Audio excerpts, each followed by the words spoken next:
Let's go. It's been a while, right? Long time. Yeah.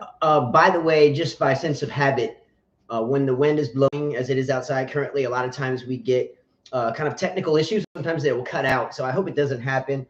But we're so used to the shoddy internet here on Dauphin Island, Alabama, that just a forewarning, right? Yep. All right, let's do it. Let's lock in. All right, here we go. So welcome back to another 5K tennis discussion. Today is January the 20th, 2024. For the past, 5 years now, we've been used to doing this every single day during majors. So sorry that we have not been able to. Two reasons, really. One, I blew out my other knee. So I had another reconstructive knee surgery as I did 4 years ago. And so we've been relatively busy, to say the least. And we live a little ways away from where we teach. So haven't been able to do that. But we're blessed to be able to be here today. Anything, Carla, you want to say before we jump into the topic number one? No, it's just been tough, like you said, with a lot of lessons and clinics and living far away. It's just life's been busy, and plus your injury too didn't help, even though you recovered pretty quickly on this one. Yeah, I feel like this go round with my knee. I feel like it's been much better than the time before. Yes, correct. Right. I think it's been much more positive, and I think positive energy. So I always preach about positive energy. I think positive energy has a lot to do with everything. Yeah. Kind of negative in, negative out, positive in, positive out. Correct. And it's just been busy because we've been running tournaments and kids have been playing a lot. And sorry, it's hard to catch up with the Australian Open too because we're in the USA, so it's the coverage is not very good here either. Well, oddly enough, speaking of the coverage of the Australian Open here, we came home not terribly long ago and we flipped on the tennis channel, and it wasn't tennis, it was pickleball. But we have a whole topic about that, and we're going to talk about that at length. Maybe not at length, but we're gonna beat it down. That's for sure. All right, let's jump right in. By the way, shout out to Rajesh Kumar, longtime friend, and we met from this channel. And I say that because he's the most diehard Novak Djokovic fan that you will ever meet. And I know Djokovic is poised to win his 25th major. Think about that. That's insane. Anyway, before we get started on topic number one, is there any glitches? Is there any audio or fuzzy screen or anything? Because I would rather stop it and wait till this storm or whatever. It's not a storm. It's just wind. It's a beautiful day, but it's heavy wind. But let us know if there's any glitches with audio or video before I jump into 8 pages worth of notes. All right. Everything straight? Everything should be straight. Everything gravy? Yep. Gravy? Jose P, everything gravy? Everything good? All right. Topic number one. Are you ready for this one? And no holds barred. Let's talk about this. We've talked about it before, but we're going to hit it hard again. Let's talk once again about sportsmanship. Now, what does this have to do with the Australian Open? All right. It has a lot to do with every Open or every tournament or every practice or every time you meet someone in the store. But it has a lot to do with the Australian Open because it's ongoing now. And every time we have watched some either highlights or matches, we tend to always catch things on the video that the analysts never say anything about. They're like, oh, look at that forehand. But what they should be saying is, look at that mean ass girl. I was going to say something more colorful. Look at that mean ass girl not even shaking her hand. Okay, so we're going to talk about sportsmanship anyway, but we're going to start it with the poll question. Can you poll question this, Carla? Think about this poll question. Poll question number one, and for the show, does anyone have sportsmanship anymore? Or better yet, do the majority of people have good sportsmanship? And that's in humanity itself, not just tennis. So I ask you this: given that this is a tennis channel and we teach tennis, we'll keep it tennis, but this is a topic in which spans all of humanity, society, doesn't matter where you live. Is it more rare now to see good sportsmanship than it was, say, when we were kids in the 70s and 80s? I think so. I mean, I watched one match that I got to watch was the Collins and Swiatek match. The one she double faulted like 4 times. Yeah, and I was actually, Justin didn't really want to watch it. He hates watching Collins, but I watched the first set, watched Swiatek win the first set, so I switched the channel and I watched something else. Came back. I noticed Collins was up big time, 4-1 on the third set. Playing well, double faults, you know. Kudos to Swiatek for keeping it straight because she was missing a lot of balls. She was shanking. You could tell it was in her head. Kept looking at her racket, asked for a different racket. And then when the match was done, you know, you would think that the two players, I could tell Swiatek, you know, wanted to shake her hands, looked at her. Collins barely looked at her. It was like a quick, it wasn't even a handshake. It was like a, you know, just. It's a snub. And it's just like, how can you be so bitchy? Here I am enjoying watching you play. I enjoy the way you play, the fact that you're very aggressive in tennis and you go for a lot of stuff that probably normally I wouldn't, you know. What's up, Travis? You know, but it's just, it was disappointing to see that because this is what you see in junior tennis. I see this a lot. You know, players play each other and they barely look at each other. They're watching these players play, and this is what they're learning, that if they do it, it's okay for us to do it as well. There's no one saying anything bad about it. Yep. But I just thought that, man, I said, how could Collins do that? I said, that's what you call a sore loser. Most definitely. Okay. And then she announces that this is her last season. And I think that thought had to do with, had she won the match, obviously we wouldn't have heard anything. But. Okay. Correct me if I'm wrong. Do you consider a 16-year-old girl a child? Do you? Do you? Look, we have 5 kids. Two are daughters. We have a. Yeah, they're still a child. Okay. Course, does anyone think that a 16-year-old is a grown woman? No. Okay. No. All right. Now, with that said, that was a given. That was a rhetorical question for emphasis, right? So I knew the answer to that. So was it true or is it not true that a Ukrainian, was it a Ukrainian player, I think, and we'll get into that geopolitical snub as well, which needs They haven't played together yet. But didn't a Ukrainian player snub the 16-year-old? No, they haven't played Oh, so you were saying what if? Yeah, and we weren't even talking about that yet, oh, but yes. Okay, we're going to go there. So we're going to have a topic, so don't let us forget, about how do you look at the Ukrainian player, what is it, Sabalenka? Kostyuk. She's playing Andreeva next. Yeah. And Kostyuk is one that just totally snubbed anyone that's Ukrainian, or excuse me, that's Russian or Belarusian. So what do you think? How will that look for her as a human being, no matter where you're from, if you snub a 16-year-old's hand, a little girl? What the fuck do you think she has to do with anything? Grow up, girl. Sabalenka, freaking Kostyuk. Man, grow up. I mean, to me, the funniest was with Sabalenka, double bagel Sabalenka. They obviously didn't shake hands, you know, because I guess the Ukrainian players say that, you know, we don't shake hands because, you know, we want people to know out there, you know, there's still a war going on or whatever. There's still issues going on. My whole thought on that is, again, what about if Russia does win the war? Are you guys never?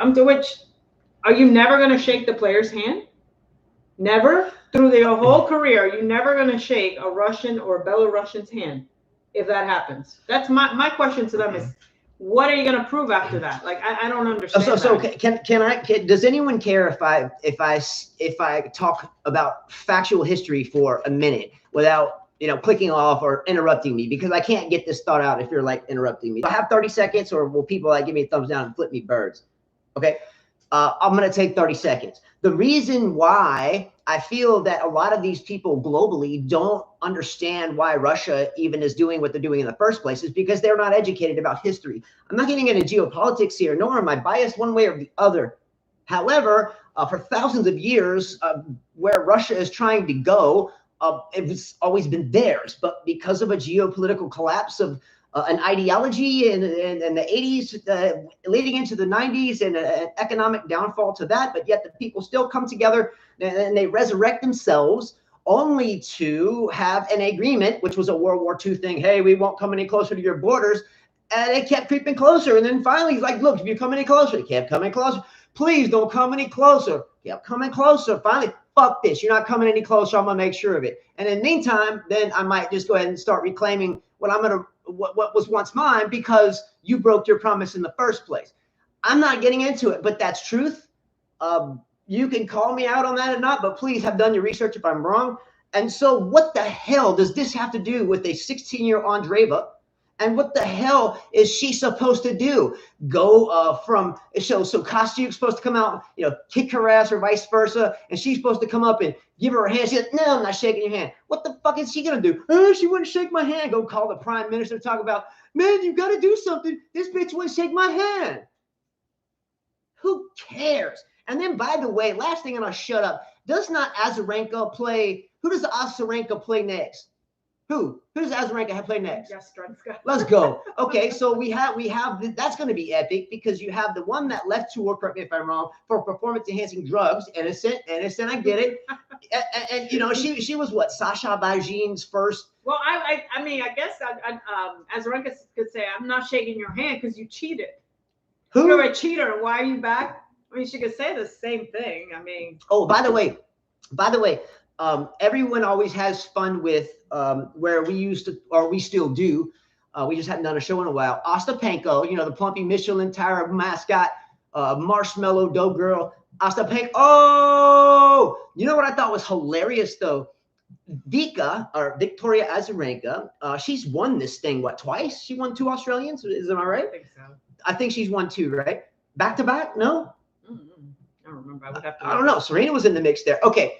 But Ostapenko, got beat by Azarenka in straight sets, pretty close match. But what I thought was funny is Ostapenko is like a big piggy girl, pig. And Azarenka squeals like a pig when she hits the ball. What I thought was incredibly cool is that's proof that the more fit pig is better than the more plump one.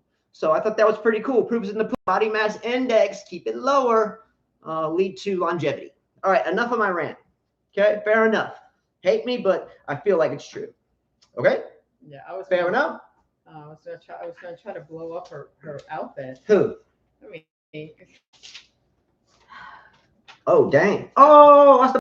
And she's okay. So looking at her, like if you're playing league tennis or you're a normal person, I would say, okay, you're fine, right? You're fine. This is not bad. I mean, you're fine. But then if you're playing pro tennis, I don't know, like what the hell? Whoa.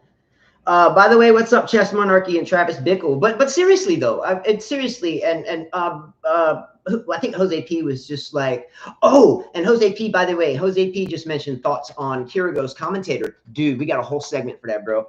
That's gonna be for you, and it's coming up quick. And we're talking about why it doesn't quite gel well with me personally, but why I think he's a good player. Don't get me wrong, but why I don't think his commentary or analyst seat doesn't really gel too well. Okay, moving forward. Well, going back to that, look, you got, let's go back to that. Andreeva is playing Kostyuk. So you got a Russian player playing a Ukrainian player. Coco is American, Fresh is Polish, so that's no problem there. Jastrzębska, Ukrainian, Azarenka, Belarusian. You got Anisimova, who is Russian descent, against Sabalenka. So look how the Russians are dominating tennis here. You got Andreeva, who, okay, we talked about that. We got Kalinskaya, who's another Russian player. Okay, you got Silovina against Noskova, against a Czech player. Kalinskaya, I think, is going against Pauline, the Italian player. You got Dodin and Zhang. I mean, and then you have Timofeva, who's another Russian player. So they're dominating in this. Good for them. They're dominating right now. Good for them. I mean, we got to hate on them because okay. Anyway, let's think about this. So, how many wars do we have going on in the world today? Quite a bit. You know, we have the U.S. borders. We have cartels. We have Venezuela, Eritrea, Ghana, right? That's South America, Ghana. Anyway, you have the Gaza thing, which is horrendous. You have Ukraine and Russia. You have Pakistan, Iran, and anyway, there's a whole lot of wars going on. So what I'm getting at, not getting geopolitical, believe me, and I'll go off on that, but I'll do that to her. And well, you know, we're going to bed. And she's like, "Shut up already." It's all you think about. But it's soon to be where everyone is going to snub everyone's hand because. I mean, what would happen if someone from Israel played someone from the Muslim part of India, for crying out loud? You have to think about these things. So here's what if a Ukrainian mother that's 3 generations living here that just had a Ukrainian, partial citizenship, whatever it works, and she meets someone that's partial, from Israel or something. What is she supposed to say? You're half Jewish. I can't like you fully. I can't be 100% your friend, but I'll be 50% your friend. That's where we're gonna stay. So it's fucked up because soon you're gonna have. And by the way, how many things can the international community, tennis or global, geopolitically, business, economically, culturally, ideologically, how many people can say that the United States is the best thing that they've ever met or seen and is currently in the best shape of anywhere in the world?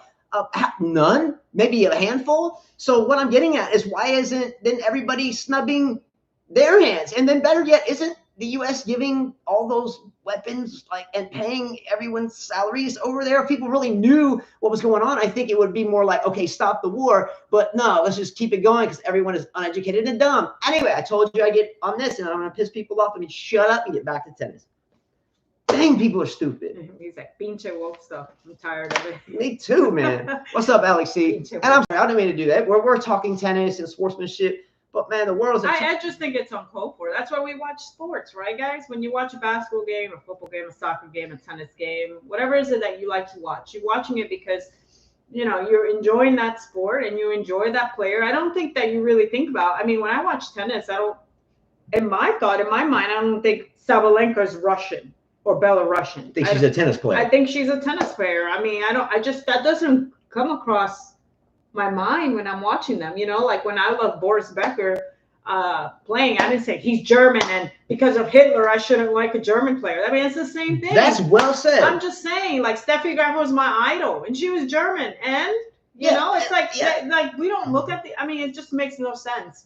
These players have to sit down and think about that stuff, you know, like, you know, I mean, it's bad. Yeah, I mean, exactly. And that was, I didn't think about it in that context because where the club where we teach, we have many international, and as you said, Germany. So, you know, Johannes, the most wonderful guy in the world. He's what, 58, 60, somewhere in there, and is a beast tennis player. Do you think we've ever once said, you know, you're German, you know, and I think this guy Hitler, what the hell? And that's in essence what we're breeding bias, or we're breeding isms of some sort. You know, I'm gonna make up a funny term. It just popped in my head like a light bulb. Bing. Tennisism. Well, what the hell is tennisism? You know, it's now you're not racist of you know, your color of skin or your culture or your gender or your sexuality. You know, it's gone in so far as that the super rich are going to divide as far as they can go. So everyone is divided so much, even into the sports that permeate their living room, with where the tennis player is from.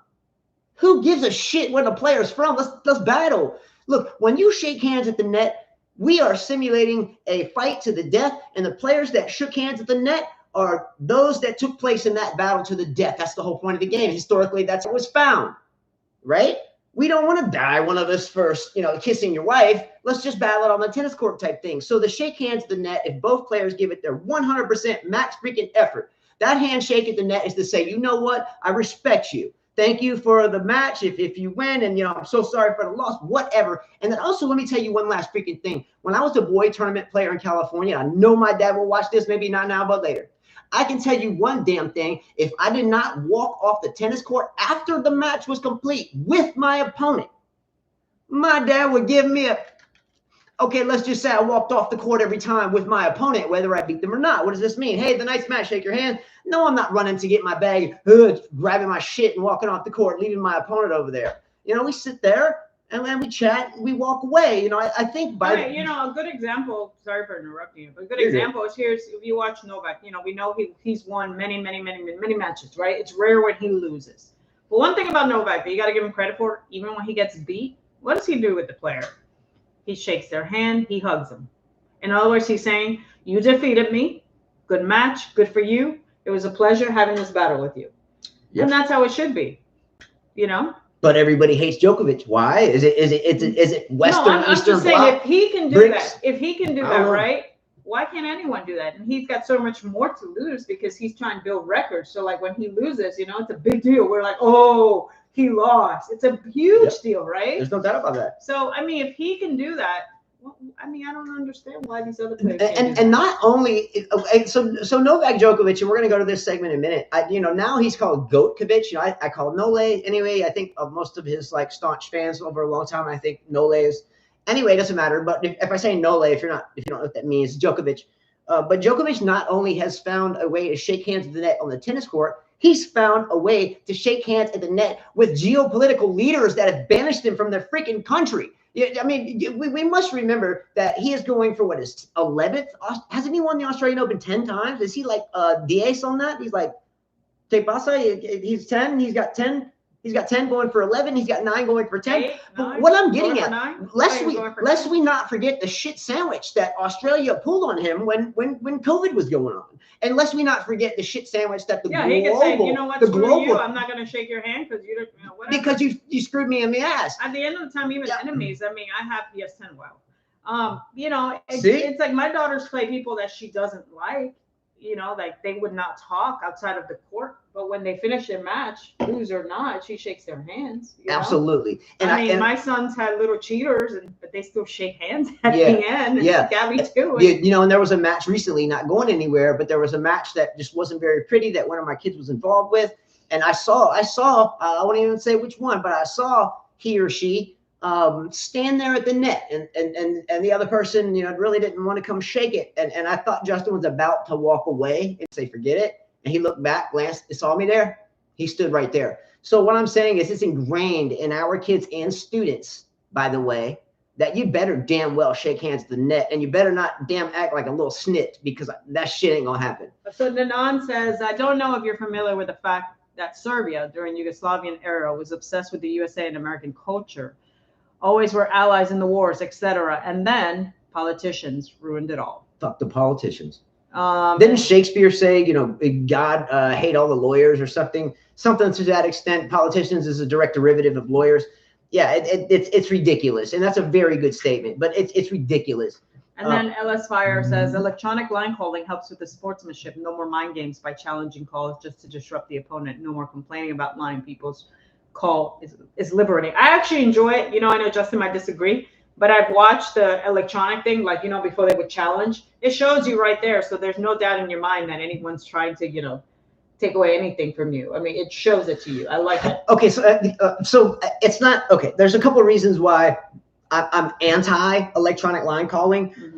Mm-hmm. It's not really to do anything with the game in of itself. And yes, in like professional baseball, they want to try to have, the umpire ruled out, because how many World Series or big games have been directly affected or affected by a bad umpire call. So one of those reasons would be it's just the vintage of the game, and you want that vintageness of the game, because ultimately, if you get into like the economics of it, or the sociological aspects of it, you got 9 or 10 guys or gals around the thing, and here we are with robots replacing everybody, and and it's just more people without jobs, or less people to say they experienced something. And now with the internet, you want people to write about kind of like books of old. Why did Hitler burn all the books? I want everybody to remember what these freaking people were writing.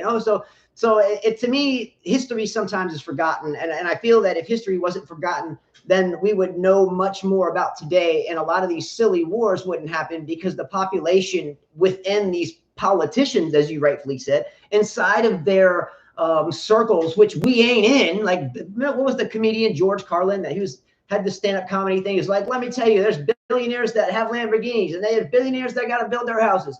And they don't give a shit who you are. They don't give a shit about what your name is. They don't give a shit about this. And they're in a group. And guess what? You ain't in it.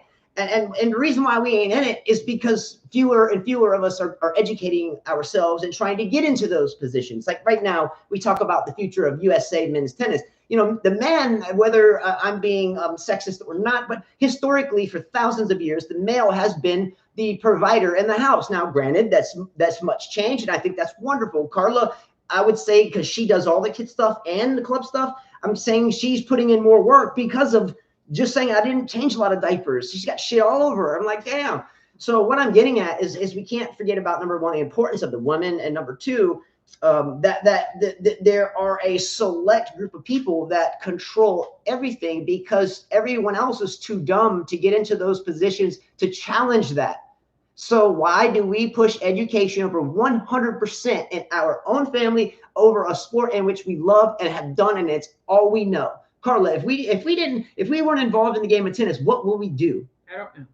Probably we'd be screwed. Yeah. So, but we're passionate about it, no matter what. Well, I tell my kids, I tell the kids, mom messed up a lot. And we ain't rich. I messed up a lot in high school. I said, and I still got a tennis scholarship. Everything paid. Because you worked. Everything paid. And you were made to work. But I was really bad at school, not because I was dumb, because I hated it, and honestly, I didn't do my work.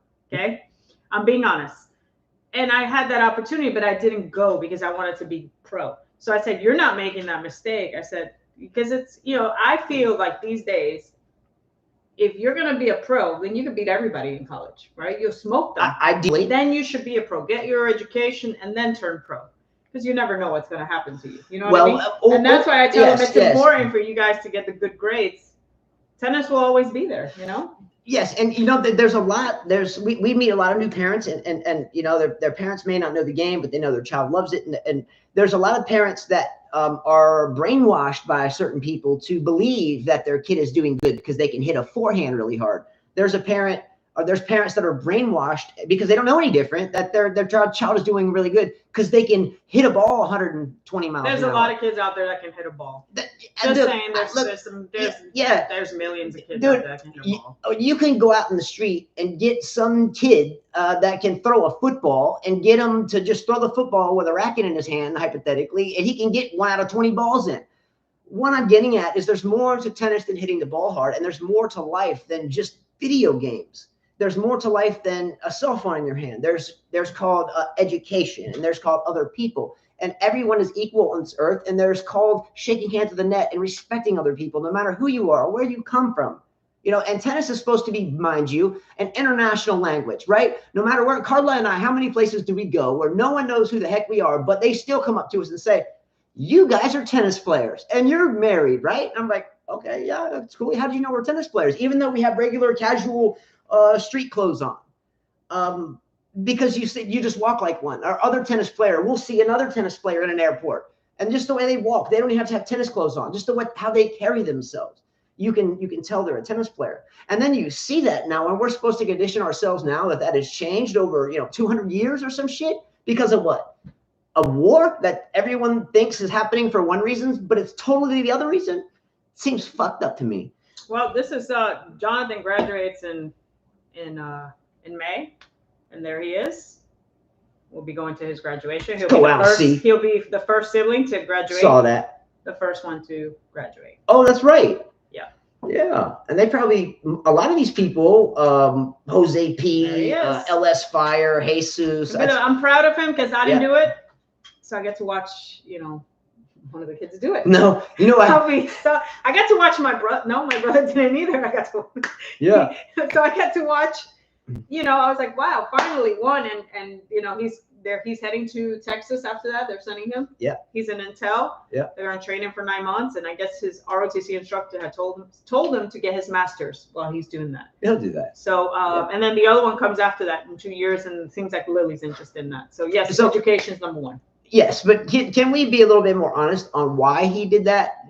Because we told him, we all of our kids, we told our kids that you have 2 things that you must do, and you'll have all the freedoms. We'll be the coolest parents in your whole entire life. We'll chill, we'll hang out, we'll play tennis, we'll have fun, play games, but you have to do 2 things. And if you don't do these 2 things, all of such get taken away. And the only thing you do is roll next to me whenever you're not in school. You're going to be next to me or her.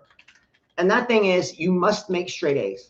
You absolutely must make straight A's. So if you bring home a B, now what Jonathan did, Jonathan set the precedence for all the other kids in the family, our 5 kids, is that Jonathan did bring home a B. He did bring home a B. And the kids, we don't really let our kids, I think over the past month, because of Christmas and my knee, I think it's kind of gotten out of hand a little bit. What? Oh, Grail Brand's there? Mm-hmm. Where's that?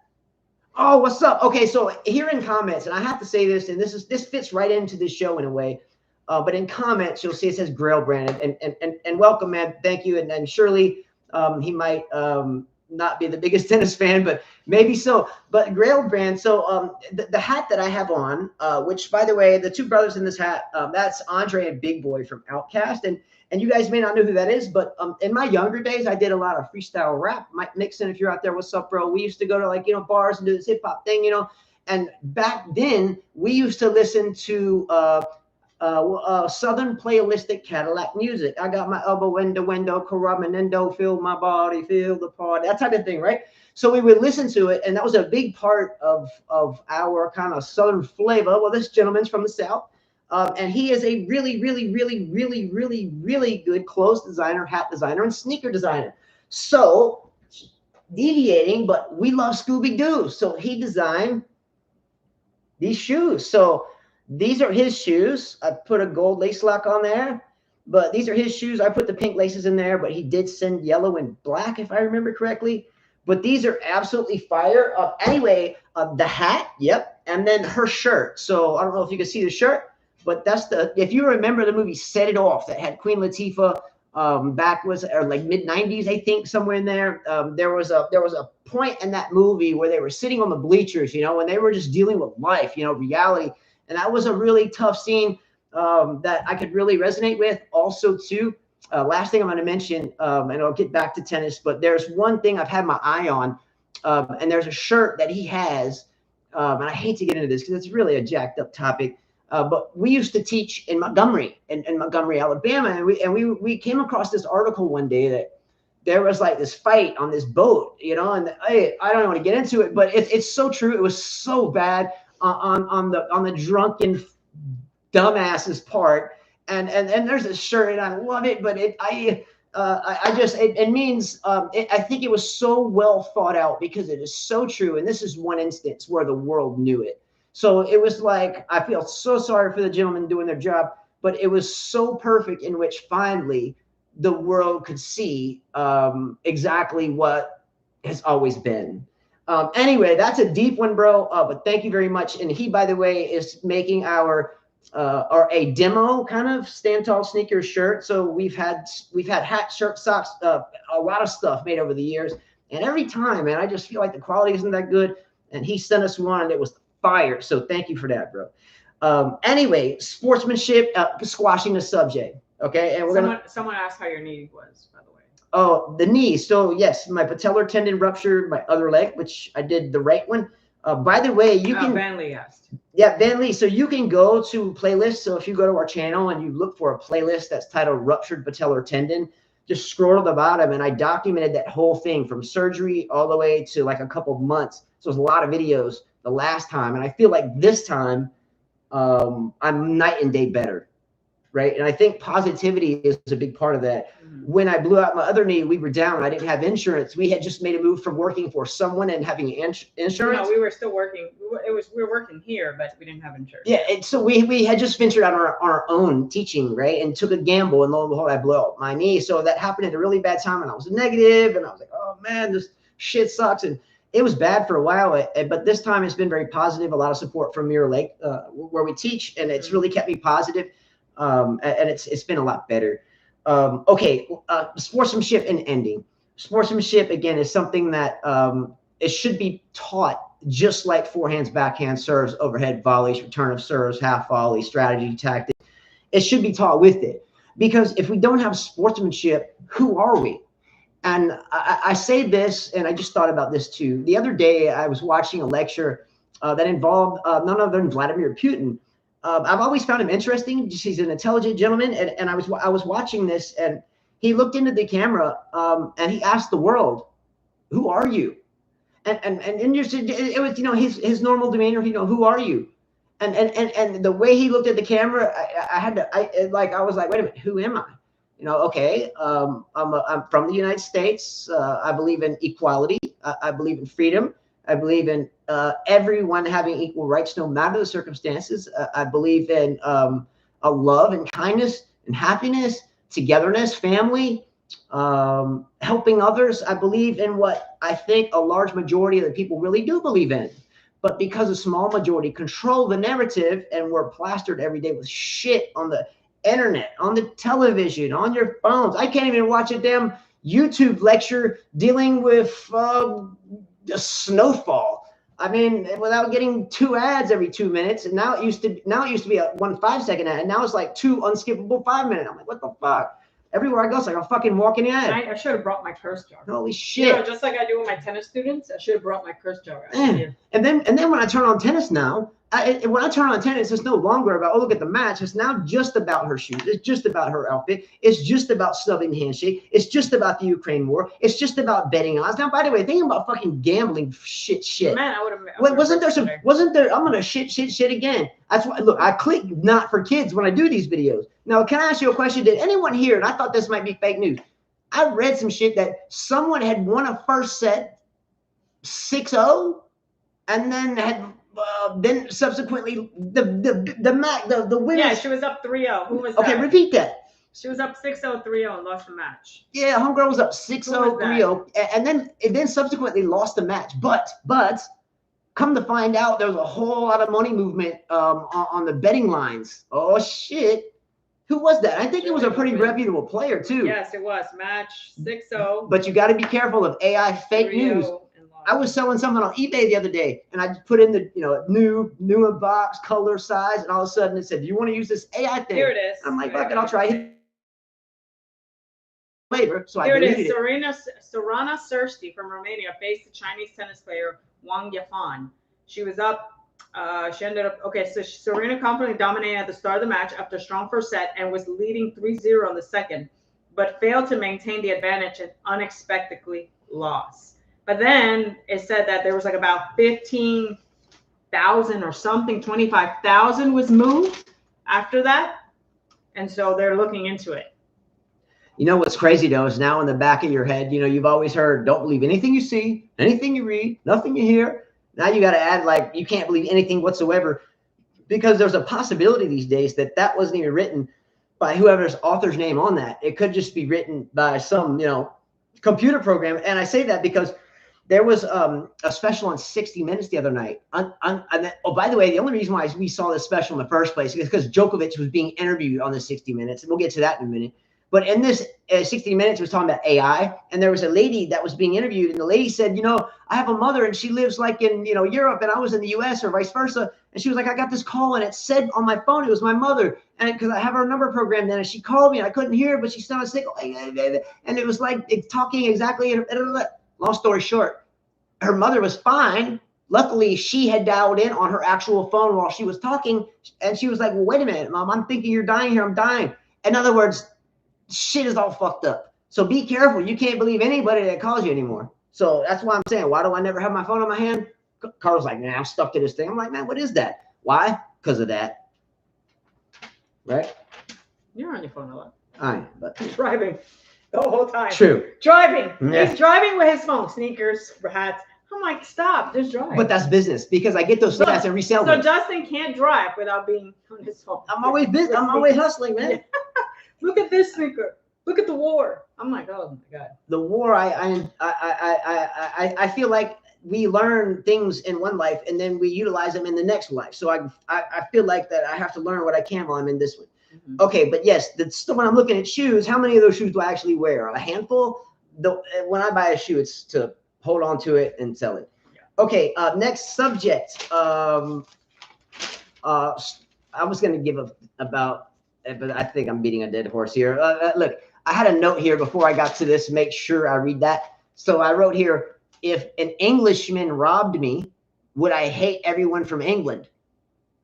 You get what I'm saying? In other words, this is what they're doing to you. I think we said that, again, Okay, the next topic. And was it, who was it? Was it Jose P that mentioned Kyrgios commentating? Mm-hmm. I think it was Jose P. I think so. Or it could have been Alex C. I don't recall. Jesus, it's one of you guys, Chess, whatever. Okay, so I wrote here earlier, and this is on page 2, and I wrote for a while. Alex, here you are. My bad, bro. We sent Alex strings before, I think so. I think a couple sets. Mexico, Texas. Anyway, but Alex mentioned Jesus is Mexico. So Alex is Texas. Texas, yeah. So he mentioned. What are our thoughts on Nick Kyrgios commentating? And I must say that my mind went, it's here. What are your thoughts? I don't know if you can read it. I just don't want to, see if you can read that. And I wrote that a while ago. And Carla actually was saying that she wanted to do the show. And I really was like, we teach all week. And she actually, for once in 5 years, actually talked me into this one. I'm glad so, because it's been so long. I forgot, I didn't realize how much fun I had. Well, we were planning on the show for a while, right? And he's like, no. But then, I'm like, I can give my summary. And just for shits and giggles, here was my summary. Because we had a friend that asked me, hey, are you doing a show? And I'm like, it's like, I don't know if we're doing a show. I was like, but here's my, hold on. Go ahead, you talk while I find my summary. Okay, so we're going to expand on Alex's topic. Okay, so I saw this, and I didn't know it, by the way. And look, I would be lying to you, and that's not something I would ever want to do. is that I personally, Carla has been teaching, and she'll come in, grab a snack, and we live a long ways away, so we can't go anywhere or watch TV. So as soon as Carla's getting off the court teaching a lesson, and I know because I'm stringing rackets and I can't go anywhere because I have a knee immobilizer on. Like if you had a camera looking down, my leg is propped up on something and I can't bend it. It's immobilized with a brace. Anyway, I'm good though. But she comes off and she's been watching highlights and matches and so forth. And yes, I've read some stuff and seen some highlights, but haven't watched much of it at all, admittedly. But I flipped it on and for all intents and purposes to write the show today. We do actually hopefully put some thought into it. But with your help, we actually, I'm on page 2 and I got like 12 pages. So I obviously will be dead if we stay up that long. Okay. Anyway, but I saw this and I'm like, damn. And Carla, I think you were asleep. I don't recall her. I was downstairs and you were upstairs. And I was like, damn. I was like, I'm looking at Nick Kyrgios commentate, but I had to say, hold up, bro. Hold up. Don't hate. Congratulate. But I had to say, wait a minute.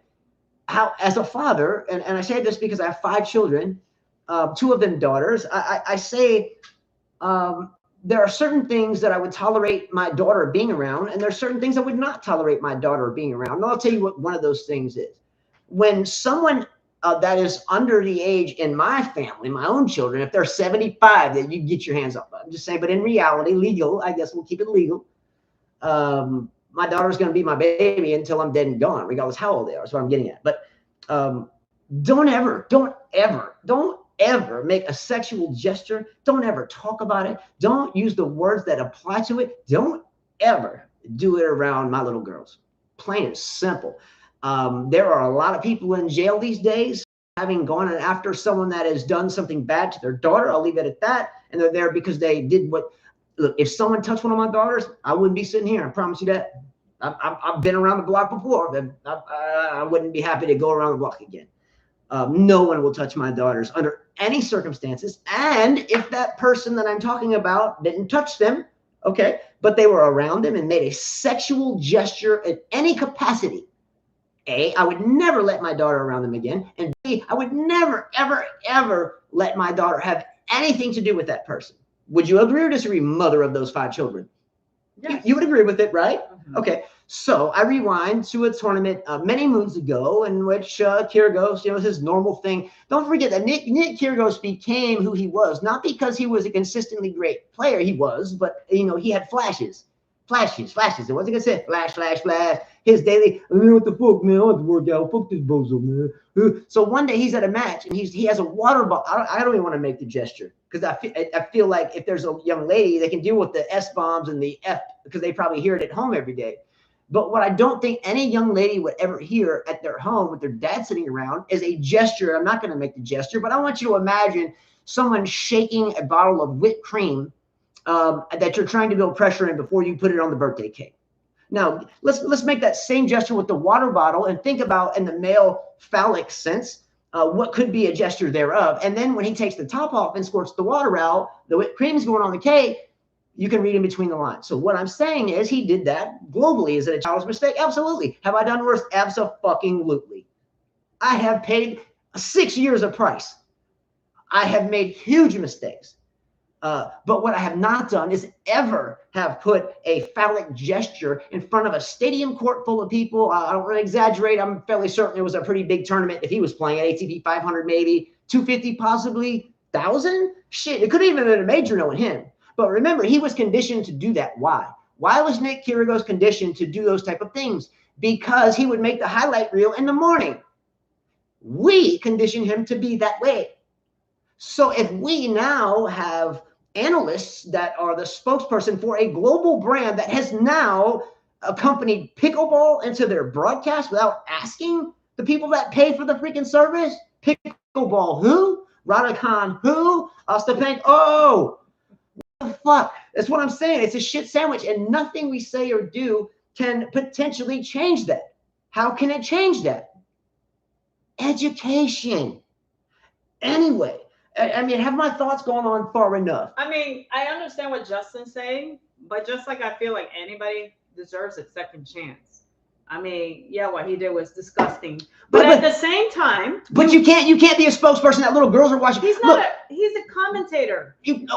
You're missing the point. I'm not missing the point. You are missing the point. I totally understand what you're saying, but weren't you like Okay. a year ago praising him, hoping he would win a slam? Let's go back to yes, as a player. Yes, I'm so not. you were supporting him. You're missing the point, though. I'm missing the point. You're missing the point. Okay, let me bring this back to some of you vintage folks out there. Do you guys remember Mike Tyson? Mike Tyson was my role model, man. Love that guy, man. He was my, talk about Grail brand out there. The shirt I want, he just put it out. The Mike Tyson shirt. I want that. I'm trying to save a little money. I've been teaching, so, economy's a little low. Trying to get there, though, bro. But why? Okay, so Mike Tyson, obviously him and Robin Givens weren't the, most copacetic relationship, right? Right? Am I right or wrong? Right. But is Mike Tyson... I'm turning on the PGA Tour in the morning and 20 million people are watching. Is Mike Tyson commentating for the final day at Sawgrass on the PGA Tour? No, I like Kyrgios as a player. He's a special talent, but I don't want my daughter sitting there. Who is this guy? Mike Tyson has never commentated in boxing?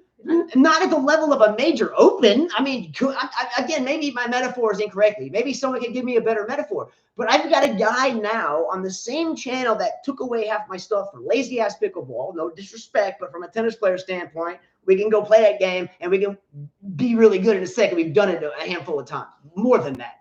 But what I'm getting at is you can't expect someone, let's say, I can't think, you give me a better example. It's not that I don't like Kyrgios. I like him as an athlete. I like Mike Tyson as a boxer. Now, would I have my children be role models to their behavior out of their respective battleground? No. So what am I forced to do, though, now? I'm forced to pay for the freaking tennis channel. I'm forced to pay for Australian Open coverage, and I'm forced to watch pickleball. Do I think they could have made a better choice? Yes. Fair enough. Well, I mean, I actually don't mind his commentating. I don't mind it either. I think it's better than most of the players. True. I totally get your point, but I feel like if people like John McEnroe are commentating who did drugs and did a whole bunch of stuff, can be on there, then I don't have a problem with him being on there. Yeah, and let's please don't get this into a racial thing either, because you can see my wife. Like, I wasn't even bringing. I'm just saying, but yeah, don't even go there. But I'm just saying, if we can have football players that beat up their wives commentating, very true. Basketball players who are womanizers and leave their women with children, then don't let them commentate. But they do. I understand. I don't mind Kyrgios. I think it's probably better for his mind, and they're probably doing him a favor by keeping him in tennis. I hope maybe they're hoping that he comes back. Okay, can you poll question something for me? And please answer this poll question. Whether a lot of people watch this, a day or two later. But answer this poll question. If you've been a part of this channel for 5 years, at some point answer this poll question. You can answer it later. Here's the poll question in some capacity. Let me add, maybe you can sum it up better in shorter words. Carla just mentioned that maybe the tennis channel is doing him a favor, letting him do that. The question in some capacity, and think about this, do you think that the tennis channel actually gives a shit about him and is doing it a favor? Or do you think they will get more people to watch the floundering sport of tennis, namely because of pickleball too, as well, and the lazy American youth, in which where the majority of people don't watch the sport anymore? Or do you think they could care less? In other words, do they care about him? Oh, here's this job. You're doing good. We love you. We wish the best. We'll buy you your next mansions when you don't play anymore. We love you. Or do you think it's more like, fuck this? Yeah, get this guy, give this clown a freaking chair to sit on. We'll get more views. We might not have to play any more pickleball. Come on, man. It's not rocket science. It's easy. It's easy. It's an easy hustle. And if you don't see that, I don't know, man. You need to go back to 6th grade. Because that's shit straightforward. They definitely don't care about Kyrgios. He's just going to sell more tickets. Maybe it does help him. Yes, he needs it. He's a hell of a tennis player. But could you imagine if the way Kyrgios calls matches showed up when he was a young tennis player? How many majors would he have? And look, I say it from a coaching perspective. I love the brother, 100,000,000%. Look, how many fantasy teams did I choose Nick Kyrgios on over the years on this very channel? Go back and look. How many times did I pick Kyrgios to win Wimbledon or win the U.S. Open? Like a lot. So you can't tell me, I don't love the brother. I'm just saying when you're sitting in the living room at night and you're at the dinner table, our family, when we sit down to eat, there's no phones, we're not allowed on the table. We sit down and I record the show Jeopardy, right? Our daughter Liliana, who's now a sixth grader, by the way, Ninth grader. Ninth grader. Sorry, I got my kids all together. She took her practice ACT for the first time this year. Now, starting when she was, well, my dad used to bring her books or all the kids' books, and he would say, read one paragraph out of this book a night. Even if you don't know what you're reading, just read it. And then when you get done, tear the page out, shoot a basket in the trash can with it, and go to the next one. And then eventually, by the time you get into seventh grade, you'll have all the damn paragraphs read, and you'll have prepared at least a little bit. Anyway, so she did that and on her own recognizance, and she took her first practice ACT as a ninth grader, 27. Putting in work. But we didn't put in all at one time. We put in a little bit at a time, right? If you throw a pebble in the bucket every day, adds up. Anyways, She beats you in Jeopardy. But yes, she beats me in Jeopardy now. She beat me last night. Even though the other night I ran like 2 whole categories, start to finish. Boom, boom, boom. I had a sports category and something about airplanes, and I was like, Broncos, Bucks, MLB. Yeah, because that was more your field. But Yeah, but then she tore me up last night on like music, and that had to do with like teeny bopper music or something, like Adele stuff. Okay, anyway, she went to. It had to do like with artistic stuff, also like I don't know. If it would have been Mobb Deep, or DMX or Pac or something, but she was more like Barbie. No, not Barbie. She's not Barbie for sure. More like give me something. I don't know. K-pop. But there were some players we didn't know. Some people we didn't know, and we were shocked that she knew the answer. All right, squashing the Kyrgios topic. Thanks again, Alex C. But we talk about the greatest of all time of anything a lot, and we have talked about here with all of you ad nauseum. How we define the greatest of all time. And for the longest time, I would say, it's Djokovic. He's on his way. And everyone else would say, including myself, yes, you're right. Until he or she has the most championships, then we can't really say they're the greatest of all time, because most people, if they're a new fan to a sport, no matter what it is, or new fan to a thing, and you're like, who's the greatest person of all time? And they don't want to ask someone, they feel like they should know it, or they'd be embarrassed to even bring it up. They Google it. Who's the greatest of all time? And they'll say, Michael Jordan, 6 championships. Even though we know, what was it? Homeboy, not Dr. J, but was it Bill Russell? I think he had like 10 or something. But the era was different. Kind of like why Margaret Court, why Serena is the GOAT, because Margaret Court played the Australian Open that she won like 37,000 of, when only Australians play, when no one even played. Someone mentioned just now that if Novak wins 25, he's past Margaret Court. That is freaking Then you would insane. have to say he is the greatest of all time dude, on both sides. Dude, and not only the greatest, but 3 out of 5 sets. And Margaret Court never had to deal with the world hating him because of Didn't he have a guy heckling him? Just the other night. I was like, man, this guy's a fighter. He's like, tell it to my face. Come down here and tell it to my face. Come here, tell it to my. I'm like, this guy likes to fight. So what see it? And where I'm going with this is, let's say the current youth that's sitting down at night, and their parents or whatever, tennis players, and tennis is on, and they see this gentleman, they like his commentary. Maybe they really think he's a great commentator, whatever. And they get on their little smartphone or their watch or whatever, and they say about who is Nick Kyrgios. I guarantee you the first thing you're going to see is him jerking off the water bottle. I'm going to have to test that. I mean, you could test the hypothesis. I bet you it's on the first page. I mean, it has to be. If you Google up, and let's figure this out. If you Google up right now, who is Nick Kyrgios, or Nick Kyrgios, just put Nick Kyrgios. That's it. No question mark. Let's not even bring it down into a concise question. Let's just leave it vague. Nick Kyrgios, blank. I guarantee you something about shitty sportsmanship comes up. If not, then I'll swallow my pride. But I love him as a player, love him as a person. He's a great player. Right now, I love all the articles are just basically him, I guess, supporting Djokovic right now. Well, he's brown nosing a bit. He should, because he used to call Djokovic out for not taking his shot or whatever it was, and now he looks stupid. He looks stupid. Kissing ass. Yeah, he's kissing ass. You know what? Well, I don't brown nose anyway. So let me go back to it. So Ryan asked, "Hey, you gonna do a show, right?" I'm like, "No show." But is Ryan there? No. Remember, I was like, "No show." So we gotta do a show. Yes, no shows though. I said, this was 3 days ago. 3 days ago, I think. I said, bummer about Collins. Medi fighting. Coco looks like Serena. Murray done. Djokovic same story. Rune out. Ons destroyed. Wozniacki blew it. Tiafoe another year. Sissy boy same. Ostapenko being her normal self. Pagula disappointment. Dimitrov making a run. Sabalenka looks good. Shapo a disappointment and done. Felix looks the same. Alcaraz, Happy for Anisimova. Zverev battling. Raducanu drew. Layla one-time wonder. That was my brief summary of the Australian Open. It's a great job. It's well said. Great job. Perfect. 1 minute. To the point. 30 seconds. To the point. Yeah. Well done. By the way, I see the poll question so far. 75% of you. I don't know how many votes it cut off, but I can't quite see the top. How many votes is that? Do you know how to get that? How do you see how many votes? Just For what? Which one? This one? The poll question, yeah. Okay, so not a lot of votes, but either way, 75%. So I mean that's a pretty good percentage, but really it's more votes. Anyway, I'll leave the Nick Kyrgios thing alone. He's a great player. Glad to see he's still involved in the game. I don't particularly see him as a threat to come back to ethic for it, but he's had the game for it. Arguably, he's the best of all time that never really practiced. He practiced, obviously, he wouldn't have been there, but that didn't practice every day once he got there. Yeah, so Alexi asked, do you think Anisimova has a chance against Sabalenka? Yes. It's actually one match I'm actually want to watch. Yeah. Is that on tonight? That's a great question. I'm going to look, but that's a match because, those two players are going to hit. Everything's going to be hit. I think my dad mentioned yesterday that Sabalenka is just hitting lights out. She's just ripping everything, he said, going for everything.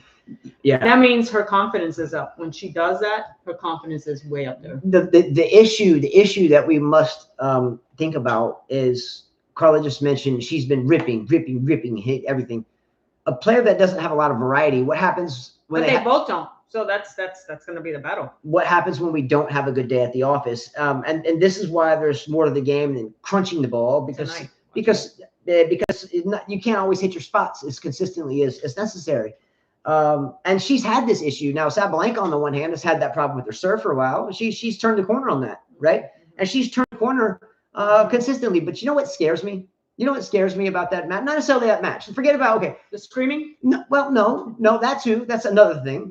But what really about betting on Sabalenka to win it, to hold the trophy. Oh, I don't bet on her, no. Okay.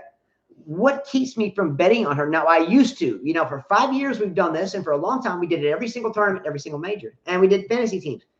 How many times did I choose Aryna Sabalenka as my champion with all of you laughing at me? Just honestly, just unbeaten that. Just how many? All the time? Oh, everyone did. Sabalenka. Did we believe in her? Okay, anyway. Yeah. I used to say she'd be #1 in the world. She was in the Pliskova did not. Okay. Go ahead. Right. So I was wrong about Pliskova, but Pliskova could have been there as well. Carolina Pliskova could have very well been a multiple major winner. Okay, her emotions, she didn't have any. I get it. Okay, can we go back? See, she interrupted enough, and now I forgot where I'm going with it. Sabalenka, can I get this out of my head? Can I please? Yeah. It's like our marriage. It's always interrupted. I'm just kidding. Did he just say that? I'm kidding, man. I'm kidding. You're about to get smacked. No, I don't want to get smacked. Football helmet on for the show. Okay, so I picked Sabalenka every time for the one I thought to win, and she would always let me down. She wouldn't win it. And then I would have to deal with all of you saying, man, that girl, she squeezed like a pig. Man, she's too tough. And I was like, she's going to get there. Okay. Well, I think if you have, do you know anything about statistics? Like if you're trying to find the average of something, you get a whole bunch of something and you take out a sample of that something and then you average those up and then to get the number, right? So sometimes you need to get a bigger sample size to help yourself to get that average that you need. So Sabalenka, as I began to follow the statistics on my own, because I kept picking her and losing money because of it, I feel like now her statistics, she has enough matches under her belt where she should at some point be able to win a few, just simply because you're not always going to have a bad day, right? You're going to play good. You're going to play good most of the time. As a pro, you should, or you wouldn't be there, and you're going to have some bad days. And if I just play more tournaments, I have to win a few. Okay, so here we are. She's another tournament in. But what scares me about her is she continues to pretty much just be one-dimensional. Whack, whack, whack, whack, whack. She's cleaned up the double faults. But what happens when she faces someone, and not Anisimova, mind you? Let me tell you that Anisimova could win this match too. Why? I think even you were mentioning another fine tennis player, great coach, David Pantovic, who's Serbian. So a lot of you Serbian viewers. By the way, we did our analytics before this. Serbia is 13% of our viewers in the past X amount of time, a year, whatever. In the past 5 years, something like 33%. So let's go Serbia. And you know why we have a lot of respect for them is because they continue to put out amazing players, and they're a tiny little country where this big economic, fruitful, supposedly country, USA, can't get a men's champion at all ever, and probably won't again as long as they continue to, you're doing so good and play video games all day. Crabby little bitches. Anyway, but what scares me about her is if she's not having a good day and she's missing her spots, maybe double faulting, as she has been historically pretty good at, and then plays someone with a little bit of variety. I think it might be in a coin toss. Not saying she would win or lose it, but I think it's risky because she's one-dimensional. Also, too, Sabalenka did make a statement earlier, and I put this on our Facebook page, which is, you can see it at 5K Space Tennis, or Justin Carla with the C Space Davis Tennis, or I have to say Mirror Lake Racket Club, but that has nothing to do with this. Or Instagram or YouTube. Anyway, I put a picture, a screenshot of Aryna Sabalenka being interviewed, and there was a sentence that she responded to. So the person was asking her about how she thought about, her chances to win this thing, and her response was something along the lines of, I've been through a lot of stuff, from the Belarusia stuff, from the COVID stuff to all this stuff. I've been through a lot personally and emotionally. But now instead of looking at that, I'm going to be down on myself if I don't win the final. I'm just going to be down on myself because I didn't prepare and play that one match. And that's it. And I'm just going to take it one match at a time. Carla, what do I have tattooed across my back? I'm not going to pull my shirt off, but day by day. Okay, day by day. Oops. Sabalenka, for the longest time, we get down on herself. And her coach, I think her coach she had a combatant coach for a while. Does she still have that coach where he would come down the sideline and fight? That was the Mert. Yeah. No, she has a good coach. Yeah. And we ask yourselves, why do you need a coach at that level? I know you don't need to be fighting with a coach. You're not. You don't have a coach being a pro because necessarily he or she's going to teach you anything differently. This is why I think it's so. I'm not getting into coaching, but a lot of times we'll go to places and you'll have a student or you'll have a student, but all of a sudden they'll go to a clinic somewhere and they come back like, he or she trying to change this. Like, what type of coach tries to change anything? Look, I would never go to my student's racket or grip and say, you know what, I don't like it, your forehand, because you hit full Western. So go back to how I hit it, just because I think if it works for you, great. If you're hitting a pancake, a flash water, then change it. Yes, but what I'm saying is it doesn't. What was before the grip? What was talking about before the grip? The serve? No, what was I talking about before the strategy? Grip? No, I forgot. See, man, you're not even listening. I was listening. But what was I talking about before that? Oh, that you shouldn't be fighting with a coach. You said Sabalenka changed the coach. Thank you. See, thank you. So you should look, Carla. Let me ask you a question. Carla, you've known me for a long time, and we've had a lot of children's, right? So what's one thing that will happen if I get mad in the morning? I'll stay mad all day, right? And it's not that I mean to. For me, there's a window. I get up naturally like 4 a.m. That's just me. I can't help it. I don't have to have an alarm. I just wake up at 4 a.m. And if I get pissed off between, say, 4 and 7 a.m., when most people get up, I go buck wild. I don't even know. I just get pissed, and I stay pissed all day. So what I'm getting at is if you're a tennis player who's feisty like Sabalenka, and you're on the court, and your coach is coming down to give you some coaching, and you're fighting on the sidelines, that ain't a good situation. And I think she's rectified that. Yes, I think she's at a peaceful place. It seems like every time I see a video of her or Instagram and stuff, I never liked Sabalenka, never did. But now I do.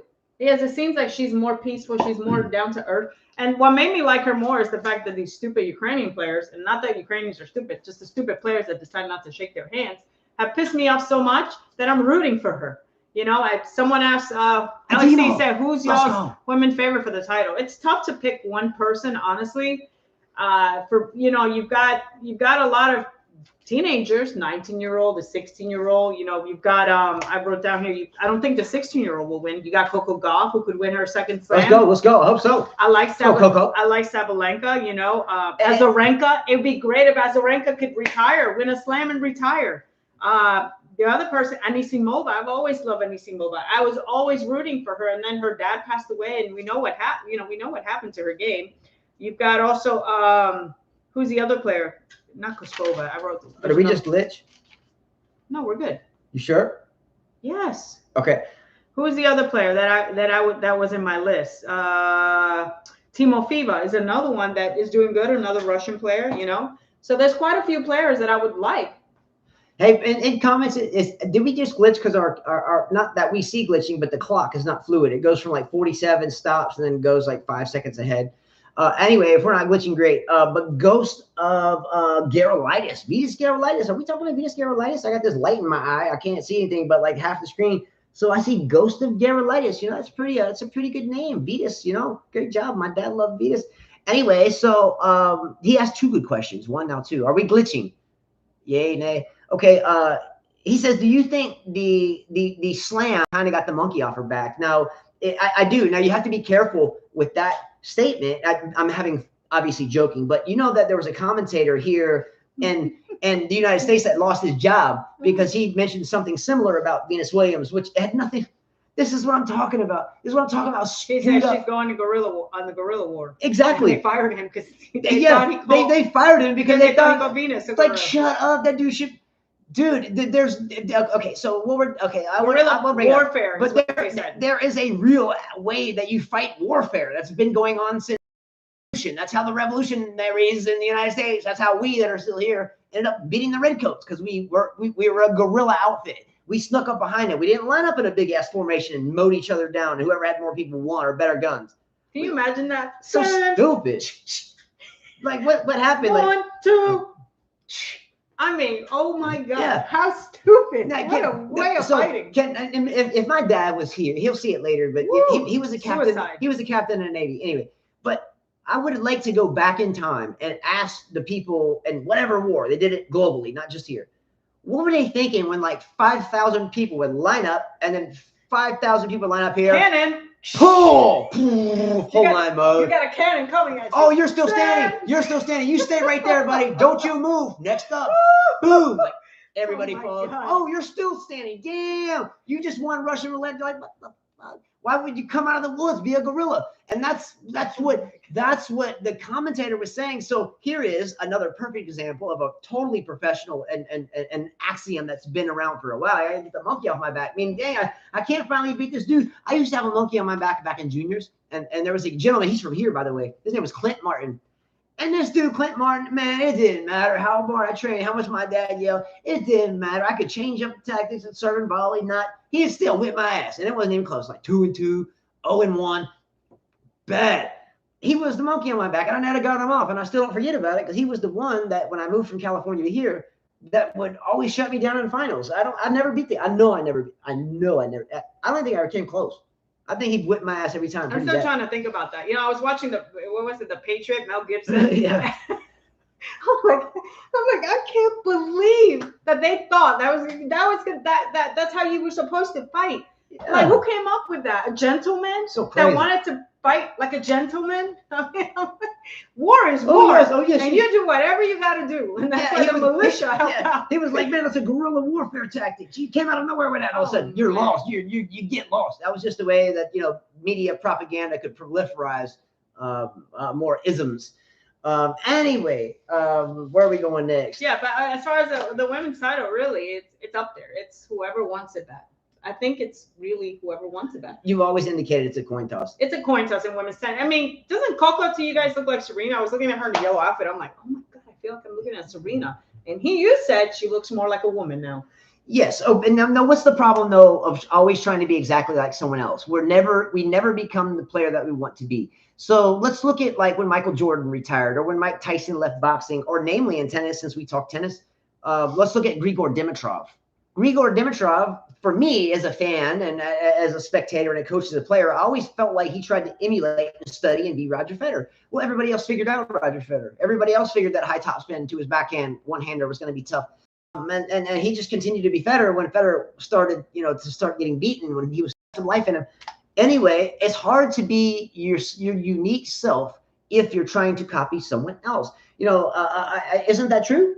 Yeah. Like, we're all unique. We're all creative. I don't know if she's maybe honoring her, and that's a good thing to honor her, because I've seen Serena wear outfits honoring other players back in the day. So who knows? But my point, the reason why I thought she looked like Serena, besides the yellow outfit, is because to me, she looked top heavy.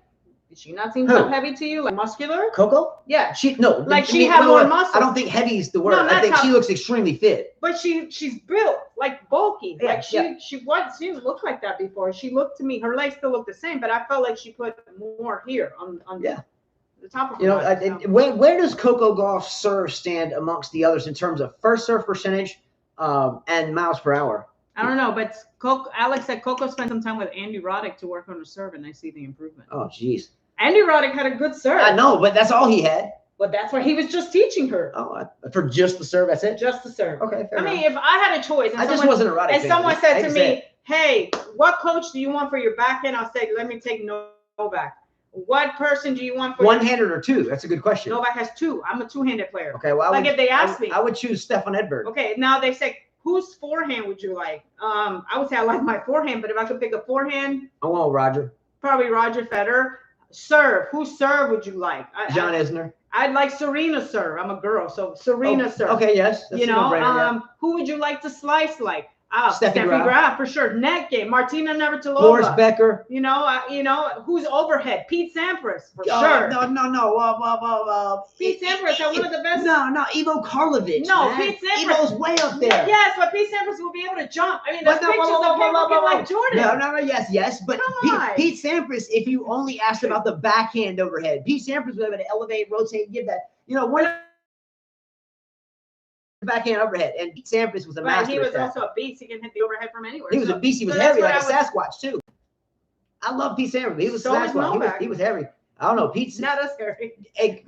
This should be a hypothetical poll question. Whose sportsmanship would you like to have? Nadal. Federer. No, he broke a racket. Nadal.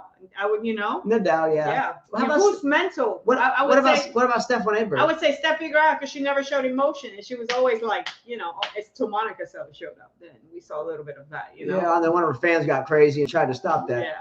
That's how good Steffi Graf was. Oh, okay. So what do you think? Who's best sportsmanship men's player in the past 50 years? You say Nadal? Sampras is up there too. Sampras is up there. I think we can't forget about Stefan Edberg. Edberg's up there. Edberg's up there for sure. Very few you can say. I'm just trying to think of the gentlemen. How about David Ferrer was always a gentleman. I think he had a couple of tirades, by the way, little shorty. David Ferrer. When I think of David Ferrer, I think of the best that never won a major, along with Tomas Berdych. Michael Chang, who's always very my sister trained with Michael Chang at San Diego and Carlsbad. I was too young to remember, but on the same court with him, and won the French Open serving underhanded. Women, I would have to say Steffi Graf was you never saw slamming, you never saw her yelling. How about Tracy Austin or Chris Evert? They always come across Chris Evert was kind of bitchy. But I don't think, did she lose her mind on the court? Yeah, she did a few times. And by the way, I hate to hear that she's back again for a second round of chemo. Yeah, when I hear, for the longest time, we've talked about, health related issues, and I think we've talked about it, pretty freely. But my sister passed away in the past couple of years, cancer. Now I realize how, truly real it is, and it hits, and she was healthy, and my family's healthy. There's no history of it. So now when I hear that, I'm like, oh shit, deep topic. All right, we're gonna shift gears to Djokovic solely for a moment. Novak Djokovic. All right, let's think about it. When we first started watching Novak Djokovic, it was about a year or two before. Let's think about it.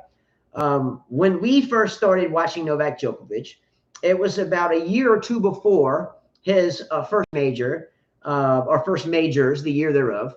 And I happened to be at one of these majors. And when Novak Djokovic came out, it was the 2007 U.S. Open final, and he was playing Roger Federer in the final. Now, I knew who Djokovic was, but I had never seen him play in person.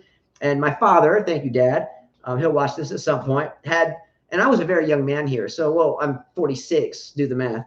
But I was able to do a racket stringing, like an apprenticeship type thing. Like I wasn't like stringing the pros rackets, but I had an opportunity to hang out and to watch the team and to learn stuff and to learn how it worked, because stringing is something that I have passion for, believe it or not. I'm like, damn, I hate the string racket. I actually try to compete with myself, time, whatever.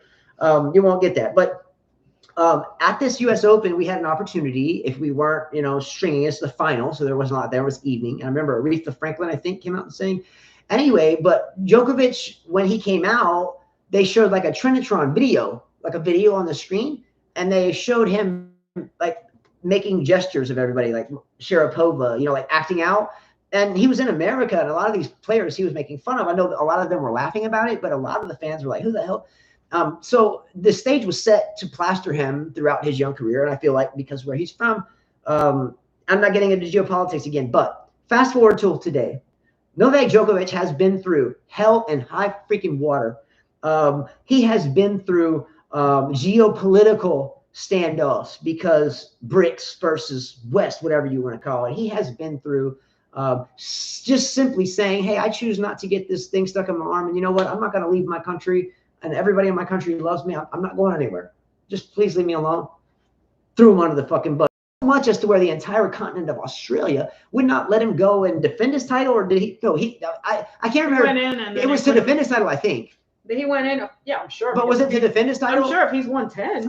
Well, you know, he could have missed the year, but I think it was to defend his title, and then ultimately someone else won it with no fans. Do you remember what guy won it with no fans? And then let's just say how. Oh, I remember which guy.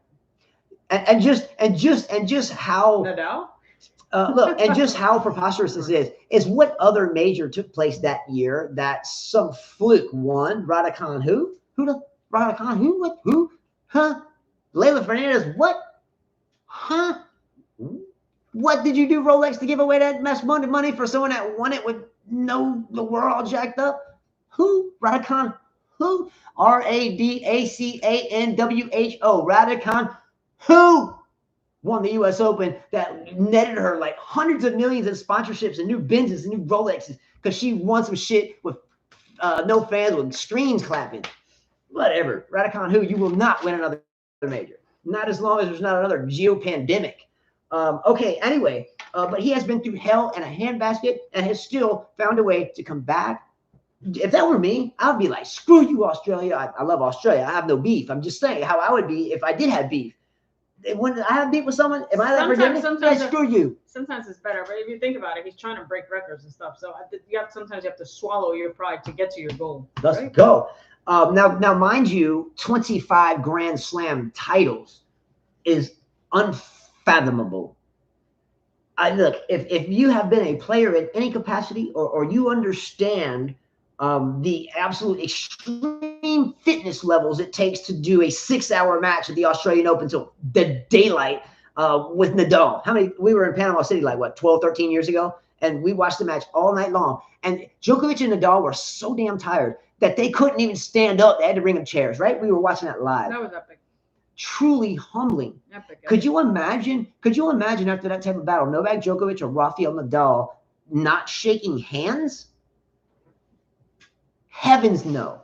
Anyway, 25 major championships is absolutely insanely good.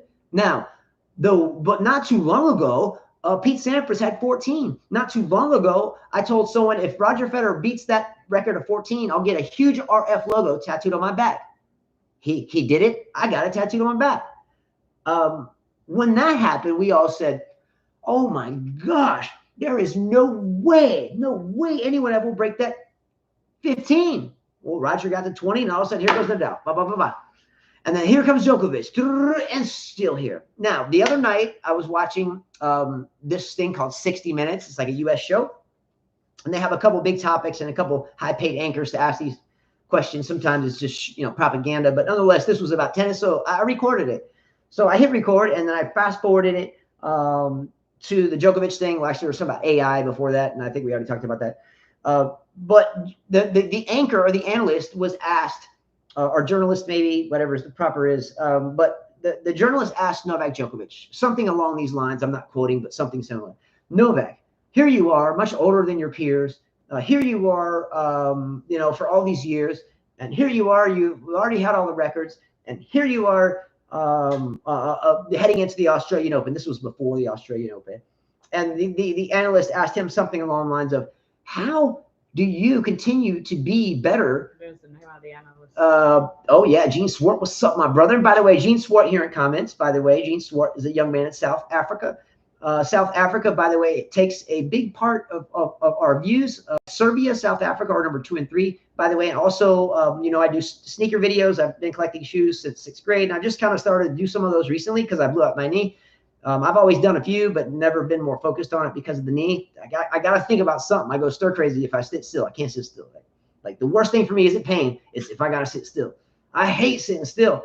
I think a lot. So anyway, but Gene Swart has done our fantasy team scoring, has, by the way, been through college and doing really well. And the struggles, if you don't know the struggles that have taken place historically in South Africa, and know that it is very much an East versus West thing, and you notice that this is the tennis channel, and you notice that's my brother right there, right? So that's how it should be in all of tennis. Gene Swart, good to hear from you. I hope your grandmother, no, I think she passed away, so sorry, I don't mean to say that. I hope your mother's doing well, and we love you a lot and always will. Okay, so Novak Djokovic, 25 or about to get 25 majors. So the analyst asked him, how do you stay better than than your peers. And Djokovic said, well, it's not that tough because I think he was saying earlier he spends a lot of time in breathing and staying focused and stretching and just staying calm, right? And I had to think about myself too when he said this, and I never really thought about it. But he said the reason why I continue to beat these guys is pretty simple, actually. It's not that difficult. It's that when I get pissed off on the court, I stay pissed off very short period of time, like a point or two, and then finally I get over it, and then I go forward. If I'm yelling at my box, I get it out, and then it's over. But the little guys, the younger generation, they start throwing a hissy fit, and then stay pissed off and pouting like a 2-year-old for the rest of the match, and then I got it. So the reason why when Novak Djokovic plays anyone in the best of 5, and he's down 2-0, which doesn't happen very much, but it has multiple times. Yeah. Why do Carlin always say 5 sets? I think of the first one, right? Yeah, and why do Carlin always say it's never over? Because of this very reason. He's going to continue to plod along. And he might get pissed off for a point or two, throw in a double fault. But he's going to eventually shake it off, whereas someone else will let it drag or domino effect the rest of their game. Now, next he plays a tricky Mannarino. Now I say this laughingly in a way. He has nothing to lose, Mannarino. Yeah, I say this tricky, Jack, laughingly because you showed me a meme earlier of Djokovic, or Ben Shelton preparing for the match, yes. And then anyway, but Mannarino's a journeyman. There was a movie. There it is. Yeah, read this meme real quick. So here is Shelton working out. Right here's him sitting before the match. Yes. So he's just chilling. Yeah, no. So the meme at the top would say, "This has been Shelton before the." Yeah, he's warming up. He's moving. Yeah, and Mannarino's just sitting there chilling. So a journeyman in tennis is someone that and there was a movie about journeyman that came out maybe 20 years ago. You can probably still get it on Amazon or something. It was called Journeyman, and it was about the title was Journeyman, the worst player to ever have beaten Pete Sampras. That's fitting because we were just talking about Sampras. But it shows kind of the chronicles, self-recorded, of this gentleman that was really just, trying to get wild cards, trying to pay his bills, but his bills were partying for the most part. There was the likes of Goran Ivanisevic. What's up, Zeke, out there? Croatian fine player, fine coach that we know personally. I thought about him because Goran was Croatian. Mm-hmm. Anyway, but Mannarino is not anywhere near the player of Djokovic. So the other day, B-Dog02, who's a longtime viewer, I'm sure he'll watch this at some point. I can do shout out B-Dog at 121.40. But B-Dog02 is a big-time football fan at a high level. He has sons that play, and he is a coach at a very intense level football-wise, and he's a big Patriots fan nonetheless. But B-Dog was telling me the other day, and I forget exactly there was a meme he sent me after San Francisco had won their playoff game. I'm a 49ers fan. I was born in San Francisco. And the Green Bay Packers are playing in the NFC Divisional Championship tomorrow. And he sent me a meme, and it was like, a San Francisco player all chilling, because they're about to play the Packers, and the Packers players all working out. I thought it was reminiscent because I guess everybody thinks the Packers are going to get smoked by the 49ers. But I say watch out for Jordan Love because he sat behind Aaron Rodgers, just like Aaron Rodgers sat behind Brett Favre. There's like a family quarterback thing there in Green Bay. Anyway, I won't get into that. But Djokovic, again, is able to stay cool, calm, and collected under pressure, whereas most kids, I hate to say it, kids don't, right? And is able to shake off madness, and while others can't. Right. Fair enough. Mental. All right. Okay. We're going to jump right back in, but in a different context. We were talking about the lack of USA men's tennis, right? Mm-hmm. Yesterday, and I came across this article. I didn't write this. I didn't manifest this. This is something I wrote because I read an article. So I guess sometime yesterday or the day before, Ben Shelton and Francis Tiafoe lost.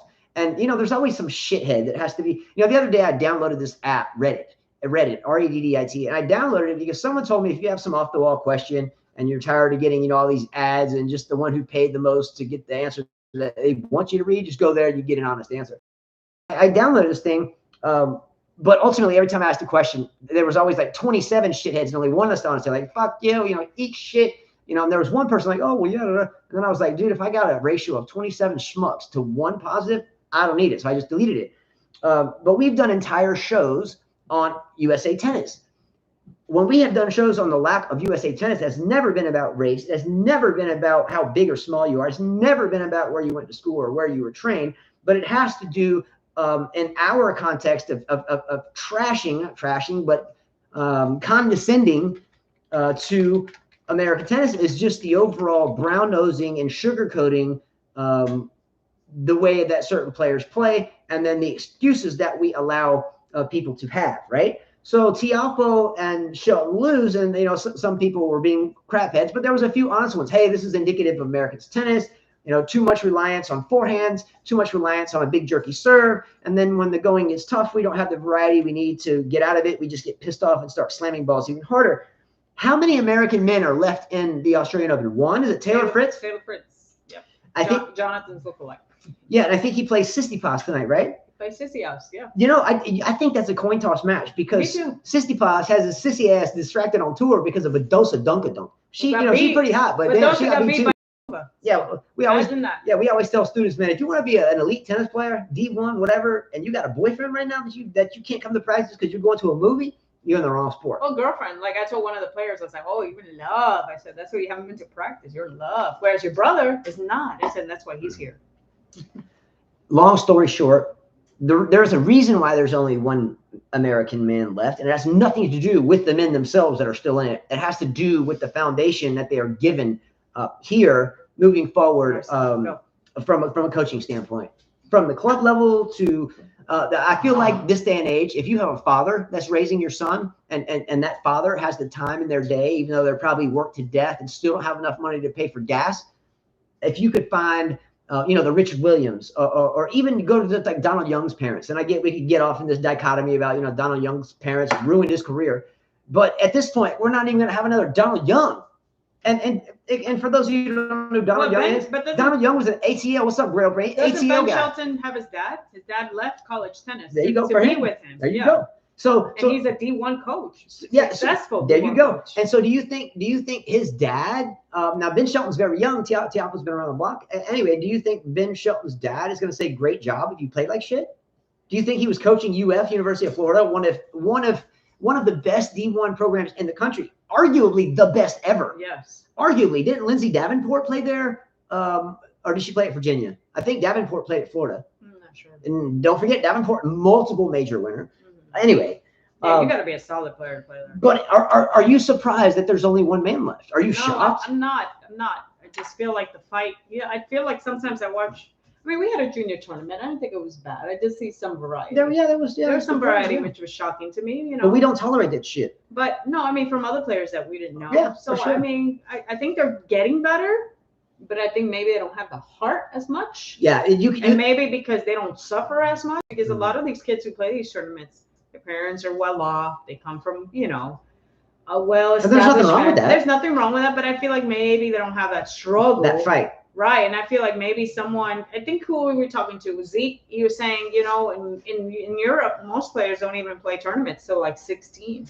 It's like, they don't play a lot of tournaments, and maybe over there they don't have as much, so they have to fight harder. Yeah, and another thing too, there is a little bit of luck involved, and say the number 1 player and sometimes the number 20 player in the world. They had this opportunity to play this tournament because of someone they knew. There is luck involved. But tennis is highly difficult to be incredibly successful, and there is a little bit of luck involved. So I'm gonna ask everyone an honest question, including you. If you're coaching a player and you are watching this player play their previous match, and this is important. Let's just say I'm coaching one of my kids or any student, and they just won their match, and they are waiting upon the winner of the next two. Now, the coach should be out there scouting those matches since round 1 anyway, because you know how your player plays, hopefully. And coach, you find out that this player only has one weapon, and that's one big, huge forehand. That's it. They have no backhand. They got 2-handed backhand volleys. They got a pancake serve. They only have a huge forehand. I always tell students, how many forehands are you going to hit that player during that match? Now, shut up. They had better well say none. Oh, we are going to go back to the books. I don't mean on the court. I mean, we're going to go study. Be a student of the game. And unfortunately, there's not a lot of students of a lot of things. There's not a lot of students about geopolitics. There's not a lot of students of being a gentleman. There's not a lot of students of being a lady. There's not a lot of students about a lot of things, manners and etiquette and equality and all this stuff, history. And Anyway, I've said this enough, man. It's one of those things where if we don't address the foundation of the issue, it's not the male, it's the home, it's the faith, it's the patriotism. What are they fighting for? Every great athlete has a reason why they are so passionate about it, right? Mm-hmm. Okay, whoever your favorite athlete is, that's the GOAT of that sport. Why did they do it? Why? You know, why does Djokovic do it? Is it because he wants to prove to everybody that he's better than everybody? Does he want just to prove that, hey, I used to practice on bombed out swimming pools while my country was getting bombed by an outside force that had no reason bombing in the first place? You know, I have to be careful I don't get a bomb dropped on my head when that was an Olympic swimming pool, mind you. It's more than that for Djokovic. It's more about trench warfare. It's more about, I'm going to fight to the bitter end. And if you beat me, then good for you. And you fought hard. But if you don't fight hard deep in the fifth set, even if I'm down 2 sets to 1-5, you're serving for the match. Asked Roger Federer a couple Wimbledons ago. You want to think it's over? Motherfucker, let's go. It ain't over. And the problem is that we have time and time again seen a young player get down 2-0 in the first set, start freaking throwing rackets and stomping off the court. And no one does anything about it. Well, I guess Andreeva figured that out. She's down 5-1 in the third set. Sad. 5-1 in the third set. Sad. So, Malika said 8 moms in this year's Australian Open. Yeah, that was very good. That's a great comment. None made it though, right? They're all out. Either way, but that's good for them. Yeah, and why her comment, I'm guessing, is so important is because without mothers, Azarenka is a mom. Yeah, so she's the only one. Without mothers, what do we have? What do we have? Oh, and Slovenia, that's 2. Sorry. Right? Yeah. What do we have, right? Yeah. You know the first couple of months of a child's life. You know, I was a psychology graduate. I never did anything with it, unfortunately. But children are born and they don't know. They're just there. They're like a sponge. They're soaking up information, right? And the first thing that these innocent blank slate things, and I think that Latin is like tabula rasa, blank slate or something. So these little things, they come out and they are immediately a product of their environment. So mom have the warmth, and it's just this bond that's ever so present. And without that bond, childhood and futures are devastated from the get-go, right? So understand the importance of mothers and how big of a deal if you can make it into a major, whether wild card, whether given the gifts, whether you went through college. How beautiful it is for a mother to have spent the time to raise or to birth the child, gone through the biological implications, namely childbirth and the recuperation thereof. Now, don't forget that they have this menstrual cycle and something every month that no man has any idea about how drained you are during which. I always hear people say women should play 3 out of 5. I always like, do you know what a woman goes through? I mean, I don't, but I mean, I care about my wife a lot and I see what she goes through. She doesn't bitch about it, but I can tell she's different. No disrespect. But anyway, for a mother to be in a major championship, knowing the time it takes and the practice, because rust happens quickly. As a tennis player, you don't play for a while, you get rusty. If you're rusty in tennis, guess what? You ain't coming, right? So, and think of Azarenka. Vika has been through shit in a handbasket. She had a father that's been custody battle with her child, her son, She's right? missed a few Grand Slams because of I mean, Azarenka's been through some shit. Single mom is tougher. So, I mean, yeah. You got Sabalenka, thank God her husband's a tennis player, knows what she's going through, supports her. Yeah, and that's a great thing, for her. And by the way, who does Azarenka play next? She plays the Ukrainian girl. Does she play Sarenko or Kostyuk? She plays Yastremska. Okay, so she plays Yastremska. Now, mind you, I don't mean to pick on Yastremska at all, but I hope, especially Yastremska, because Yastremska was kind of put off tour because she tested positive for performance-enhancing drugs. Well, she's back. She's in the 3rd or 4th round, right? 4th, I think. So if Kostyuk believes in second chances, and Azarenka doesn't need a second chance, yeah, she's coming back because, the shit hit the fan. But if Yastremska thinks it's a good idea to snub her handshake like Kostyuk and who's the other? She's disrespecting every mom who try to come back after. You're disrespecting humanity. So it's a whole bunch of stuff like these players really have to think about. Look, I bet you Belarus and Russia right now hope that if whoever wins, the Ukrainian girl wins and she snubs the handshake, how bad she will look on the global stage, win or lose. She will look awful from a mother standpoint, from a humanity standpoint. And no one else is going to say that. You know, you watch the damn tennis channel and they'll be like, oh, yeah, you're glad she stumped the handshake, that war on Russia. Does that person that's talking know history, or do they know history and they're just reading a script? I never hear them say anything. Yeah, it's a shit sandwich. And look, you know what? I hope Azarenka kicks that ass, squealing or not. I'll just have to turn the volume down.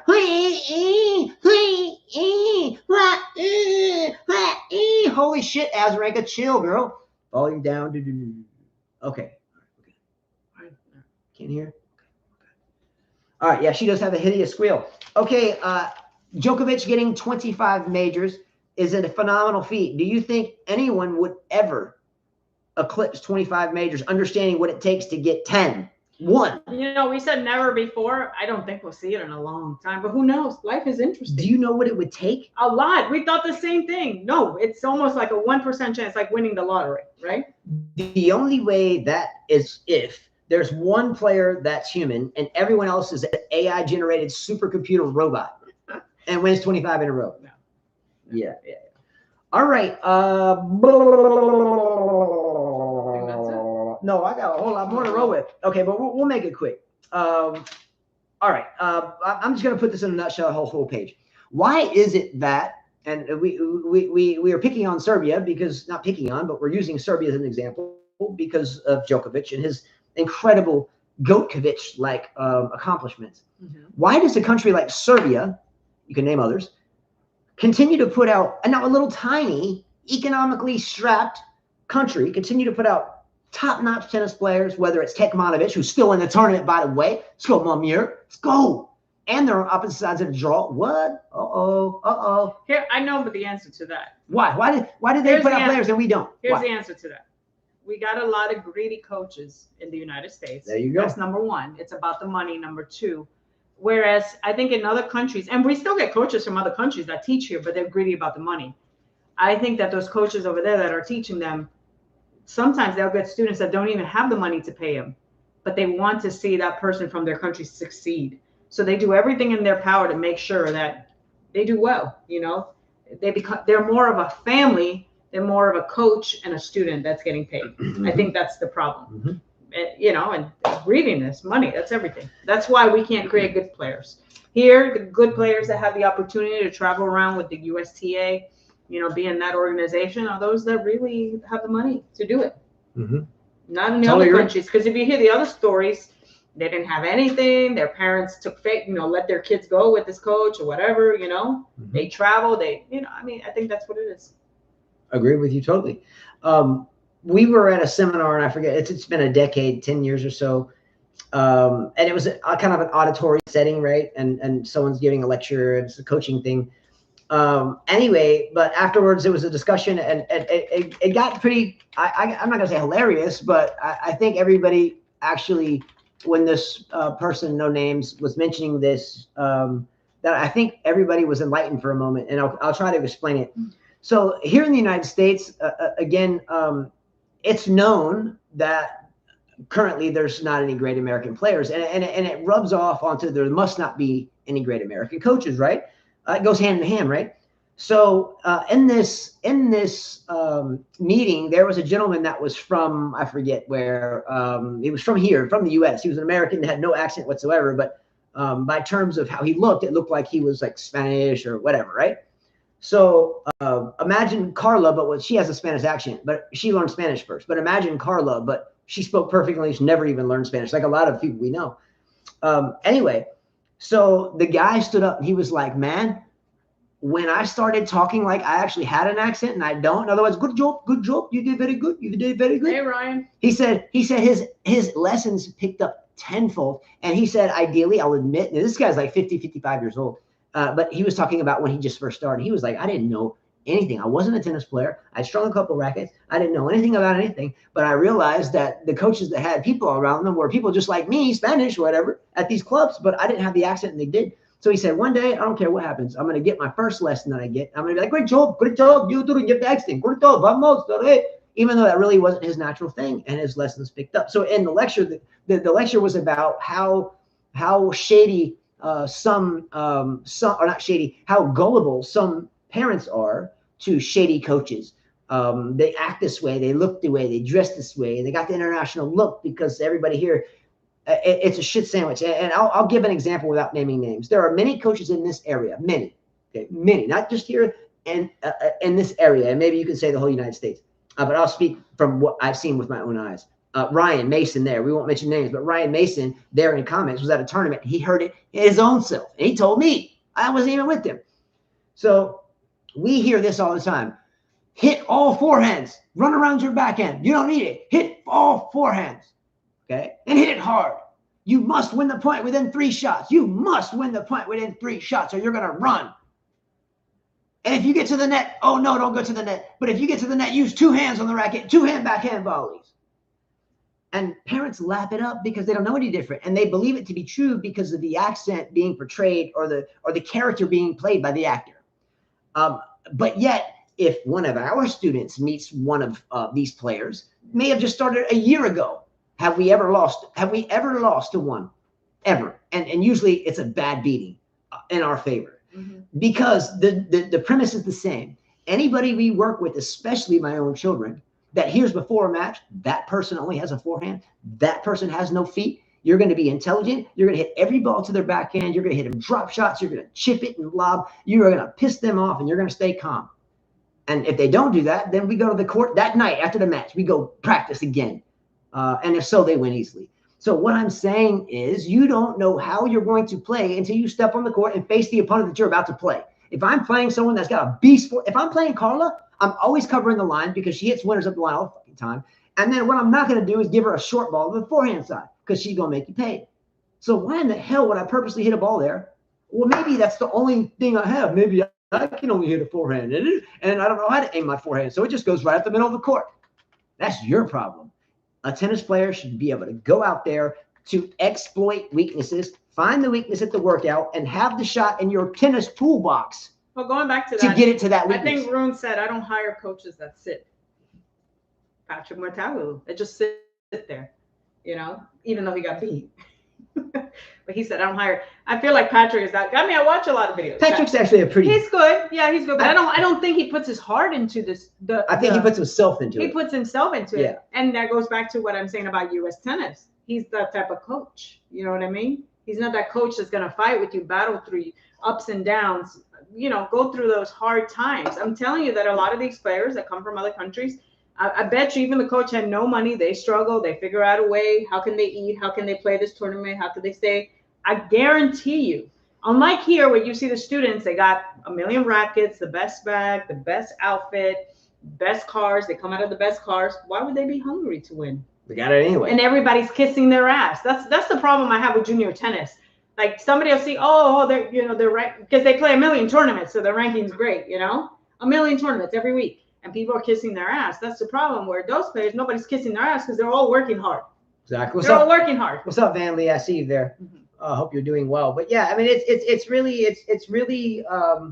So Brian's like, yes, I hate that 1, 2, 3. I was furious. I asked that person, why do you not want her to build a point? He said, that's not how I want her to play. I'm like, what? Yeah, and by the way, Ryan here is a he builds a point. I don't want Ryan there in comments is a coach in his own right. I don't think currently, but it doesn't matter. Once a coach, always a coach. Lifetime player, and Ryan is ancestrally from Czech Republic, Croatia. No, I thought you said Serbian. Something was like it Serbia? Ryan, your answer is one of those. Anyway, but Ryan was at a tournament in which we weren't able to go to, but he lives in the area where the tournament was, and we had a student playing there. And the student that we had was coming along pretty well over a couple of weeks that we worked with the student. Was starting to have variety, and then she came to us one day and was like, you know, I was told that I have to continue to hit the ball hard and I can't see you anymore unless it's just for hitting. We were like, what? Like, okay. Interesting. You know, when we were young, we had multiple coaches. Like in California, I would go be taught by my dad for multiple hours. Then my sister would go, and he would work with her. I would go hit with whoever, and then I would get taught by Brad Humphreys or whoever. And then at Virginia Beach, we'd have Dave Howell or the Shiflets, whatever. We had multiple coaches, and that was good because you got to learn variety and different mindsets. It's not just about one person. It's not just about the executives that rule the world these days. It's not just about the military industrial complex. It's about everyone, and we lose sight of that. But if you get to the point where you're looking a student in the face and saying you cannot go see this people, that goes to tell you that someone is very worried about that they're self-conscious. In other words, they don't want to risk at this point the player doing better because I don't want to get into it, but anyway, there's a lot of people out there here that absolutely thank you, but absolutely brainwash parents into think that they're on their way because they win one round at a level 7 tournament and they got a big forehand, but yet they still have 2 hands on the racket for volley, for an easy volley, 2 hands. Sometimes you got a second hand on there, it gets beside you, I get it, but even then, and then they still have a pancake serve with a semi-Western forehand grip. It's sad, and you feel sad for the parents, but after 10, 15, 20 years now of bitching about it, it's like shit, I'm never going to join them, but I'm tired of bitching about it. And then you move on, and then you just have your players whip that ass next time they just see a forehand, and then you yell at them and they'll say, great job, you played well, you freaking lost to a forehand only, what the hell? Give them shit, right? Do you think Michael Jordan's coaches never yelled at him? Do you think Mike Tyson's trainer never yelled at him? Think about that. You gotta let someone in? No, I heard something. Sorry. Oh, it's all good. Anyway, so I'm squashing that topic. I only have a few left, but look, anything in life, if you're trying to sell a car, and the person wants a brown car, how many red cars are you going to show them? I mean, if someone has a bad temper, and if they stay pissed off all day long, why would you piss them off in the morning? I don't know. I do it a lot. I know that was to me. I do it a lot. Yeah, I love you anyway. But damn, it's like I'm a different person in the morning. I'm totally different. Oh my God. Since I was young too. In college, I had a roommate, and he woke me up one day, and I don't even remember it. And I mean, I was a good student. I wasn't like beside myself, but the roommate woke me up, and supposedly I told him I was gonna do all this crazy stuff, and I'm like 6'1" and 140. I'm not like a big dude, and he was like a big dude, so I'm sure he was probably laughing in a way. But anyway, in the morning, I'm a totally different person. She can be pretty damn tough in the morning. All right. Lastly, in terms of Novak Djokovic, as well as why USA Tennis is lacking strategy, no one teaches it. Hit the ball hard, 3 shots, hit it hard up the middle. That's fine. If it's hard enough, they can't get it anyway. Okay. Lack of footwork, no happy feet. So when we play the game and the point is in play, our feet should never stop. I call it happy feet, just like the movie Happy Feet with the penguins. You should always be moving towards the ball or creating space. You should never have your feet set. Feet. If I'm watching an opponent, if I'm watching a match of a potential future opponent for any one of our students or kids, and I don't see any footwork, flat-footed, don't hit the ball hard once. Drop shot, hit it to the corner, lob them, move them around, tire their ass, because they're obviously not used to moving their feet. Once they have to, they'll probably fade. And how many times has Gabriella, our daughter, come back from losing a first set decisively, even being down in the second, and then, person gets tired because she makes the points long and comes back and wins the whole damn tournament. What, 2 in a row, 3 in a row? Yep. Anyway, sportsmanship, humility. I hope we know what I mean about humility. Even if you are great, don't walk around and act like it, because you're going to be a target. You're already a target if you're great anyway. If you're the champ, man, guess what? You got a target on your back. But if you act like a dickhead, it's going to get worse. And not only will you be a target from other people wanting to be a champion, you'll be a target for the media to thrash you on. But it sells tickets now, so, And don't eat that during matches. What is that? Sushi and a smoothie. Don't eat that. What? Don't eat that. Sloane Stephens has that taken down. She lost the match, but during a match? During a match. That wasn't after the match? No, during a match. So you're telling me Sloane Stephens had coconut shrimp? No, so sushi and milkshake. That's kind of like milkshake. I mean smoothie. During a match? During a match. How is that helpful? I don't know. But she said that they said she does it a lot. Okay, that's okay. I would be throwing up. Yeah, I'd be like with the smoothie. Yeah, yeah. I guess that's what she sponsored chocolate milk. That would make sense. Okay. Yeah, sponsored by chocolate milk. How does that help you during a tennis match? And now she's sponsored by sushi and a slushie. Smoothie. All right.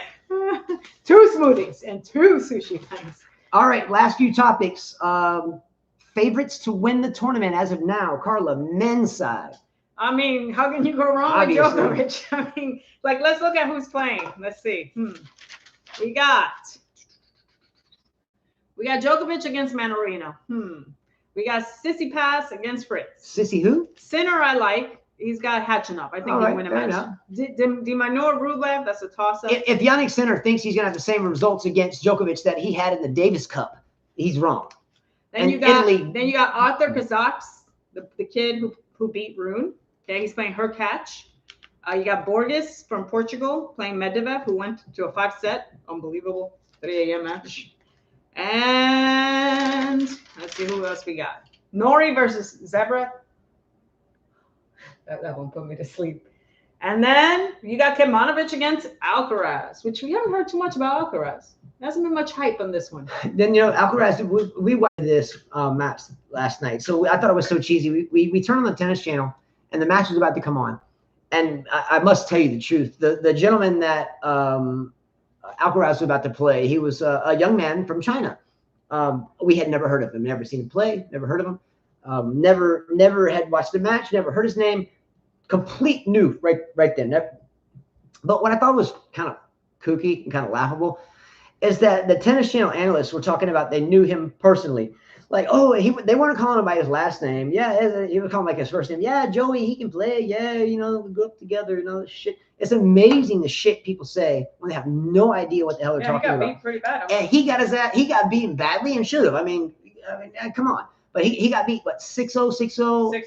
And then retired 1-0. Yeah. It's Shang. 6-1, 6-1. And then Wang 1-0 and he walk over. And no disrespect to him at all. But it's just a matter of fact that we watch tennis every day religiously, teach it, talk about it, whether we wake up at 4 a.m. and come home at midnight. Every second of every day, we talk it, who's playing, look at highlights and scores. Never seen his name.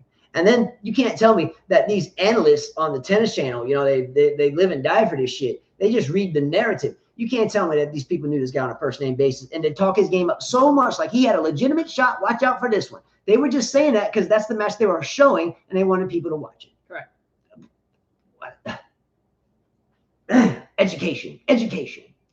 Pickleball who? Raducanu who? Ostabank? Oh, damn, girl. Damn. Okay. Favorites to win, Djokovic, obviously. I mean, going for his 25th major, oh my goodness. He doesn't stay mad as long as anybody else asks 60 minutes. Ask Federer what happens if he's down 2-0 and a couple match point with Federer serving. I mean, ask Nadal how it feels. I mean, I don't know. I think Manarino is going to have a really rough go if he wins. And make sure you give Djokovic a hug. Say, I love you, dude, because I really appreciate that. Because he damn sure didn't have a good day if that happens. And on the women's side, now on the women's side, I'll tell you my favorite to win it first. Not favorite, but who I think will, as long as she can continue to hit her big aggressive spots, and that's Sabalenka. Only because, once again, I picked her as the champion, as I've done for the past 6 or 7 years or 5 years, with all you guys knocking me. Oh man, she's one-dimensional. And she won what, the U.S. Open last year. Correct me if I'm wrong. And here she is on her way. The only thing that will stop her is not anyone else; it's herself. Can she get out there and remain humble and remain one-dimensional and land those one-dimensional shots? Can she land the big shots and not double fall? So then she'll walk away with the championship. But what makes her more dangerous is this. Have you read in the media that most of the women's players and the WTA Tour have been giving Aryna Sabalenka shit, not only because she's from Belarus snubbing the handshake, but because she said it was okay to play the women's WTA finals in Saudi Arabia. Do you have a problem with that? No. I mean, I think if the golf players are doing it. No. The argument is women's rights. Okay, that's important. We're all equal. We understand that. We're not saying everyone is created equal. Period. I don't care where you are, how rich you are, how poor you are, whether you're on the corner or whether you're right here on my lap. We are freaking equal, and we will always be equal no matter what anyone says. Quite a few, I was going to say everyone, let's not say everyone, the majority of the women's players are saying, look at the women's rights they do in Saudi Arabia. But whoa, hold up, pot calling the kettle black. Did not the WTA finals happily played in China for quite a few years?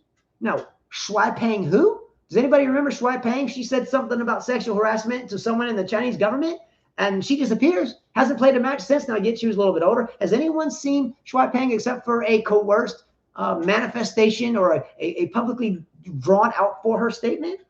But no one complained then. They did afterwards, but they didn't complain then, did they? But now you're complaining about Saudi Arabia? Oh, this is propaganda shit, right? This is the media because of all the bullshit going on. And then how many golf pros went with Saudi Arabia? Now and I'm not saying it's a good thing or a bad thing, but the United States supposedly is like a capitalist society. You know what? You own something, you figure it out, proliferate it, get rich, build your pyramid, let's go. I did it, right? The American freaking dream, right? Very hard to get that American dream these days. So given that it's so hard to get the American dream these days, supposedly, and it is living proof, opportunity to make a ton of money. Why did the golfers do it? Did the golfers not respect their wives? Did the golfers not respect the mothers of their children? Or were they like, oh shit, they're willing to pay us in an ever troublesome I think that you have to go with them. I mean, they played it in China. What's the difference? I mean, I don't see it. I mean, no one complained about the golfers going. I mean, and then Nadal is also the ambassador too, and they're giving him shit about that. Good for you, Nadal. Do what you got to do. Come on, man. The only thing Nadal has is anybody going to pay his bills? I mean, is any of you guys, like, yeah, exactly. Money goes. Money goes like that. Quick, we all know. Are you going to raise his child? Yeah. Are you going to tell him how to live his life? Are you going to make sure he does his homework? Is when Djokovic was doing this, hey, I would choose not to have this shot. Was Djokovic trying to persuade everyone else not to, or was he just simply, as a superstar, trying to just have people leave him alone? How is our cat doing? Larry, can you bring me? I love that cat, by the way. Can you bring me the cat, please? I love him so much. He was talking about mothers raising. Well, I'm his mother because he's day one. By the way, I know we're about done, but to finish, she'll show you the cat. I do have two little things to read, but once again, this is not a paid advertisement. It's just this dude does good stuff. Grail brand, Grail with an apostrophe and a D. Check him out on Instagram. I am a sneakerhead through and through for many, many years. And the SB Dunk Low Pros from Nike are super hard to get. And this is better. I had to wait a little while, but I'm very happy. Like when I get this shoe, I try to dust it off, I take care of it because I know a quality shoe. I don't care where it comes from. Anyway, but here's the shit, check them out. Here's the man right here. Here's the man of the house. So I mean the boss of the house. Yeah, so true shit. This cat. Look at him. This cat. Look how evil he's looking. We found this cat. So we were teaching lessons, and it was early. We were teaching lessons, and we heard the sound of cats meowing, like kind of faint. And it went on for a while, and then I think we took a break, and we were like, wait a minute, there's cat sound. Long story short is we had to move an ice machine at the club where we teach, and I think it was JT Hornbuckle and his wife Whitney that actually came because I was too scared. I get freaky under there, and pulled the little kittens out of this little like PVC pipe, like a drainage thing, I think from the ice machine or something. And he pulled out, JT pulled out 5 kids with no hair, totally bare, umbilical cords. And immediately I knew, first we were going to leave him alone. Hey, we can't help, it's nature. And then we walked back to court, and I was like, and Carla was like, we can't, we got to do something about this. So I grabbed one of the kittens, not him, but I grabbed one of the kids and I put it in a warm towel. I got in my car and I raced to a veterinary clinic, right? And so I went to the clinic and I was like, hey, I found 4 of these things. Can you do anything for me? What do I do? She was like, unfortunately, we can't take them in because we would have a million cats running around. But they have a very small percent chance of surviving. But you can go to like a pet shop and get the little milk, and you can read the instructions, and it's quite, it's time consuming, but you can do it. But there is a small chance of survival. So we get back and I tell her that situation, and she immediately puts out some post like, hey, found these cats. Someone came and got 3 of them, but I told her I was going to keep this one. She looked like I was crazy because we got a big pit bull with cancer, and then we got a American bully that's a tough customer, and then he had no tail, and he was ugly. He was a little ugly, little small thing. And I was like, Carla, we're keeping that one. She was like, what? I was like, he looks like a raisinette. He's a little tiny thing. He probably won't live. She said he wouldn't, but if he probably has the least percentage of living.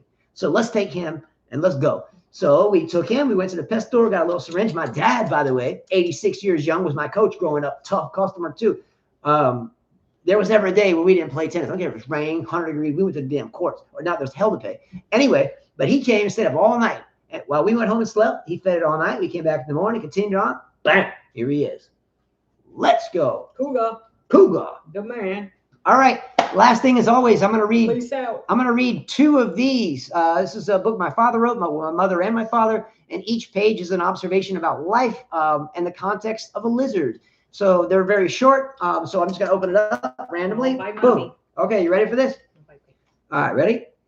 All right, this one is called surrogate lizards. Surrogate lizards, like a surrogate mother, I guess. Surrogate lizards. And this one was written for me in December 16th, 1982. All right, surrogate lizards are very good little lizards. On a hot winter's day recently, two of them were shading themselves under a sapling. They said, "What is absolutely one of the most important things any child needs?" The other one says, "A loving and trusting relationship." Wow, we were just talking about that. "What is absolutely one of the most common things a child gets?" "Ridiculing and demeaning criticism." How important is it to be a parent? Mm-hmm. How important is it to be a good parent? Mm-hmm. How important is it to be a good human being? How important is sportsmanship? I rest my case. If we teach you and you act like a schmuck, we're pissed. We were that way not long ago. Okay, here's the last one, and we'll wrap it up. This one was written for my sister who passed away 2 years ago now, breast cancer, very much young and a very accomplished tennis player, by the way. This was written for her on September 15th, 1982. All right. These are called, have you considered this? Have you considered this? Lizards. Have you considered this? Lizards. All right. Have you considered this? Lizards are very good little lizards. At sunup, these two said, "It's unfortunate to be in the hands of a lizard who is ignorant." The other one says, "Yes, and every lizard is ignorant." I rest my case. We are all dumb human beings, and we all act like some of us have the right answers, geopolitical, two-state solutions, the answers to Ukraine wars, and snub hands at the net, handshakes at the net. I can assure you, if simply we work on friendliness, kindness, togetherness, equality, helping one another, family, patriotism, some type of faith in whatever it is you need to have faith in, being thankful you're here, life would get better. But unfortunately, all we get now is a device shoved in our face and laziness on the tennis court. That won't happen here. Adios. See ya. Good matches tonight. Oh, my leg. Oh.